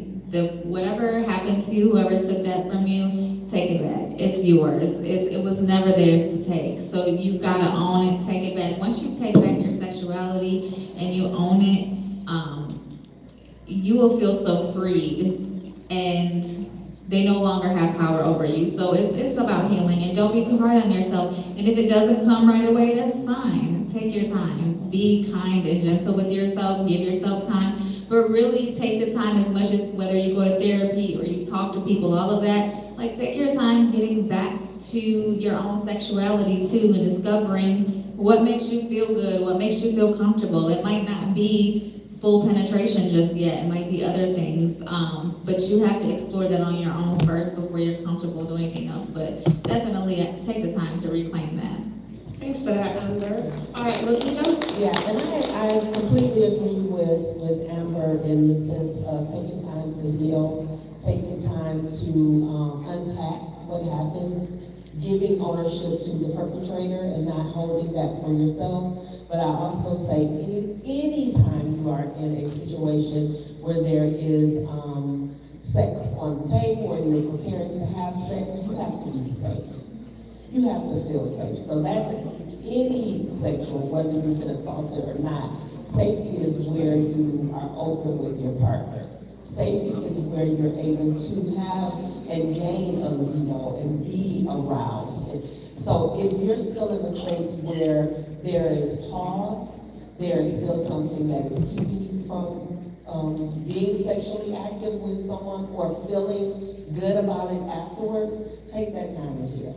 Take that time to see what those things are. And we do talk about therapy a lot and going to therapy, but sometimes just journaling and writing for yourself and reading that back and saying, these are the areas where I don't feel comfortable or safe. And if you have a partner, and Tabell has been saying this a lot, communicate. I'm not quite ready for that. And when I am in a space of safety, let the waters flow. All right, well, thank you for that, Lavita. This was a heavy question, so thank you to our two panelists for responding to that. And if it is that the person who submitted this question is still in this room, you can also speak to Lavita at the end of the show. We'll also go over their contact information and where you can find them, or even Amber, whichever panelist you want to have a discussion with for further knowledge and information. So with that one, let's move on to our next question. Hi. No. We're not doing that. No. How do you get your professor to fall in love with you? Not right here, player. Not right here. I see my panelists shaking their heads, so I don't think this is a question that they're going to entertain. So we're going to move on to the next. Why do you think society places so much importance on body count, especially for women? That's a good question. What do you mean? Why do you think society places so much importance on body count, especially for women? Tabell? Just doing the most. They're just doing the most. The body is the body. No matter who is male or female, the body is the body. All right, Tabell? It goes back to what I was saying before. Keep your business to yourself. You know, if you're already following the societal norms or whatever, then yeah, you're gonna put that stuff out there, whatever. Remember what I said, don't ask a question you're not ready to hear the answer to. And if that person's past was excess amount of bodies, whatever, is it gonna prevent you from moving forward with the future? Some people it have, but it shouldn't. You know what I mean? Because now it can end up being something that you just missed out on the love of your life because of X, Y, and Z happened when they was growing. Okay, now if it's something that's constantly going on, obviously while y'all are dating or in that relationship, then obviously you cut it off. But it's your business and your business alone. It's not none of this like, oh man, she got 15 people, all right, cool, how many you got? Because we gotta put that on the table too. It can't just be one-sided. Now, however, when you get into the minutia of it, the imprinting, you're taking some stuff like that, yeah, we can get deep into it and it's frowned upon a little bit more, but we're just gonna keep it surface level for the most part. Whatever. The past is the past, you gotta leave it alone and just move forward. Yeah, I think we've all been indoctrinated to believe that women's body is a temple and it's supposed to be sacred and we're supposed to protect it, and you know, it's feminine and it's soft and it's pure to have limited body count as a woman, whereas a man is masculine and you're cool if you have multiple partners. Ultimately though, I think that has led a lot of women astray and kept them in abusive relationships, kept them with, you know, a person that they've had children with that they should no longer be with for, you know, maybe they're doing things to the kids. It's a lot of women in terrible relationships because they feel like they're only supposed to be with one person, or because they don't want to add to their body count, or they don't want to add to their relationship status, things like that. So whatever society thinks really should be irrelevant at this point. It's 2025, we moved on, we know better, we do better. As long as you're being safe, it's consensual, it's healthy, it's happy, you're exploring your sexuality, it shouldn't matter if you're man or woman, how high or low your body count is. Enjoy. All right, evening students, anyone wanted to chime in on this question that was asked? But remember, your actions have consequences. That too. All right, Dr. Charnel, just to close out this question. I just want to piggyback off what she said. I think that purity, like when you're a virgin and all of those things, like pure. So as more body count, society views you as not as pure as you kind of go on the scale. And I think that a lot of times, to be very, very honest, I think that's rooted in church. I think that body count and that importance in a society way, as you know, I think it's, from my perspective, a lot of times that's where we get that from, because once you taint your body, you're not a virgin and all of these things, like now you're like this dirty person, and now you got 4 bodies, and you got 8 bodies, and you got 10, you know.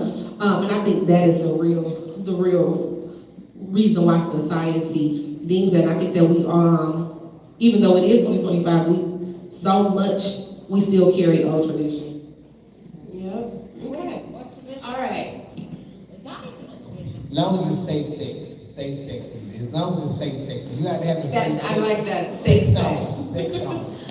All right, let's segue into a final question. I finally had pain-free sex for the first time. Yay! What are some positions that will make my boyfriend bump into my cervix? That's an interesting one. All right, AV, would you like to chime in? This is a complicated question because it really depends on your body. So different positions are gonna work different for different people's bodies. So you have to try and see. If that one don't work, try another position. I don't think that this is really not a one-worded answer. You really have to do what works for you and your partner and what you guys feel comfortable and safe with doing. I think the consistency of everything is we have to talk about consent, safety, and try new things. I'm never gonna yuck your yum, but make sure that it's safe and try. All right, and can you please just tell everybody about where they can find you? You turn it off. Hello. Yes, I'm Dr. Charnel Dort. You can find me at Therapy Uncensored on Instagram. www.therapyuncensored.com is my website. Don't forget, I'm sending out freaky bingos for anybody who comes to the website and just fill out the information card. And that's where you can find me. I have a private practice called Therapy Uncensored where I see clients. My focus is to meet with people who have experienced sexual trauma in their adolescence and how do they show up sexually as they go into adulthood. And I do a lot of intimacy coaching and exploring. So you can find me at Therapy Uncensored, Instagram, and www.therapyuncensored.com. All right, AP? Just let everybody just remember. You can find me on Instagram at Art Drugs Therapy. That is the page that I, for the most part, am using for reaching out to different organizations for resources and making sure that we have all the information that we can possibly need to, I guess, develop in ways that we have unable to do as of recently with all of the different changes in social media and all of the different changes in the medical field. It's been so much, so I've been trying to collect the resources, making sure that we have those things to put out to our community so that nobody is feeling lost. On you, Tabell. What's up, everybody? Tabell McCann, your new relationship coach. But all my Instagram stuff is under Tabell McCann or 24 Who Dat. Check out some of my stuff on YouTube. My website is datinggenesis.com. You can see all my books on there, all my courses, discovery calls, all that stuff is on there. But definitely use this as a resource because these are sexual ones, but the relationships in it, which is my stuff, I love that stuff. All of us love what we do, so definitely reach out to us. And if I can't point you in the right spot, I can point you to a client or a partner that I have that can definitely help you out. So thank you for actually responding and putting the questions in. All right, Amber? Yes, I am at Get Real with AD on all platforms. Not an expert by any means, but I am a student of life, constantly learning lessons the hard way so that you don't have to if you follow me. So Get Real with AD on all platforms. Oh, what up, y'all? Hey. Just quickly, but the library card that a lot of people here have is very good on checking out books about sexual positions and sexual orientation. So if you don't feel good by going on the internet, you can use your library card to find that. But also you can catch me at www.south7mile.com. That's South 7 Mile on all my platforms, and every Monday at 8 o'clock on YouTube, the Monday Blues. Nice. All right, and Levita, just to run that up. I am Avita Burris with Avalon Healing Center, and we focus on sexual assault survivorship, supporting those individuals who have been sexually assaulted through medical and behavioral health healing. And I can be reached at 601 Bagley in Detroit, right across from the MGM Grand. All right. All right, well, thank you to our panelists. Now, before we close out this show, I hope you guys followed Monarch Travel and the Heart to Heart Relationship Talk Show so you can be in the chance to win a 4-day, 3-night vacation. Conditions to apply.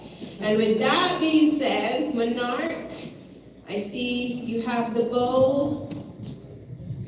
Can we get some kind of beat so he can walk us to some beat?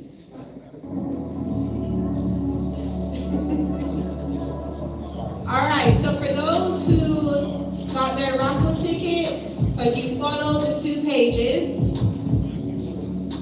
Monarch, are you ready? All right, you want me to shake it? Hello everybody, I'm Mark, CEO of Monarch Travel and Entertainment. We're a travel company that sends people all around the world. We specialize in all-inclusive packages. You can book hotels, flights, room cars, cruises, all in one hub. We also do entertainment. You can buy concert tickets, sport event tickets, all from one place, Monarch Travel and Entertainment. Thanks to the panelists, EMU, and the Heart to Heart. Appreciate you for having me. All right, it's a 4-day, 3-night getaway to our top 6 destinations. Flight is not included, and the winner is.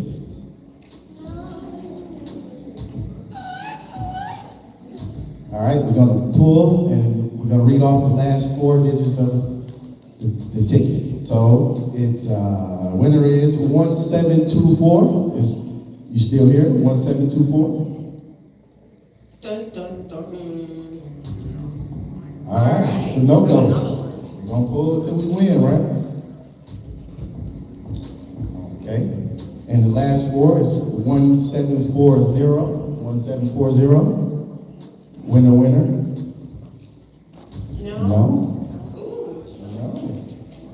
Hold up, did anyone that's in here, did you guys get a raffle? I asked you to say. Right. Okay. Maybe I'm just unlucky, you go, Mark. Okay.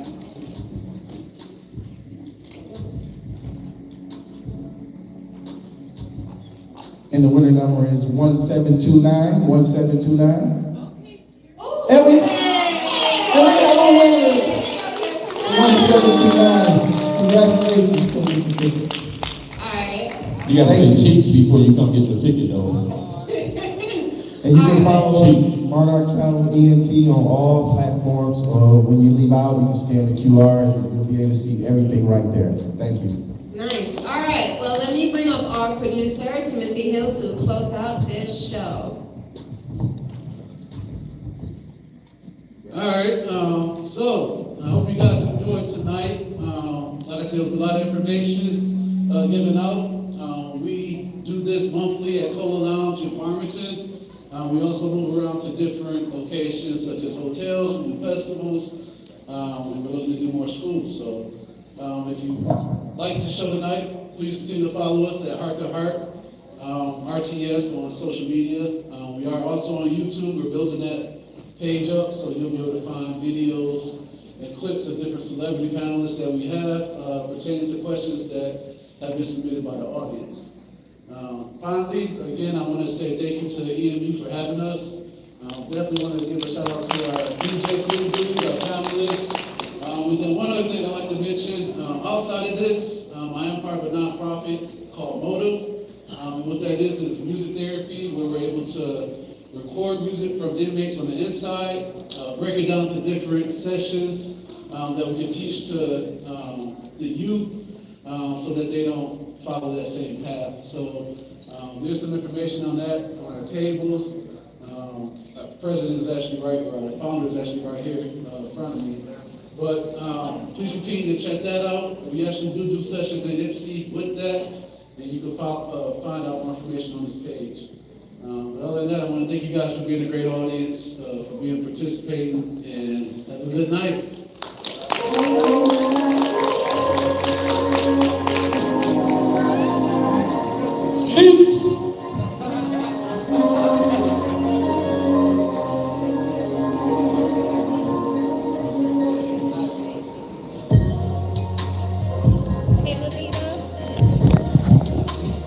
Again, thank you, students, for coming out, everyone for coming to support us. At this time, if you want to, please stop by the table to visit the vendors in our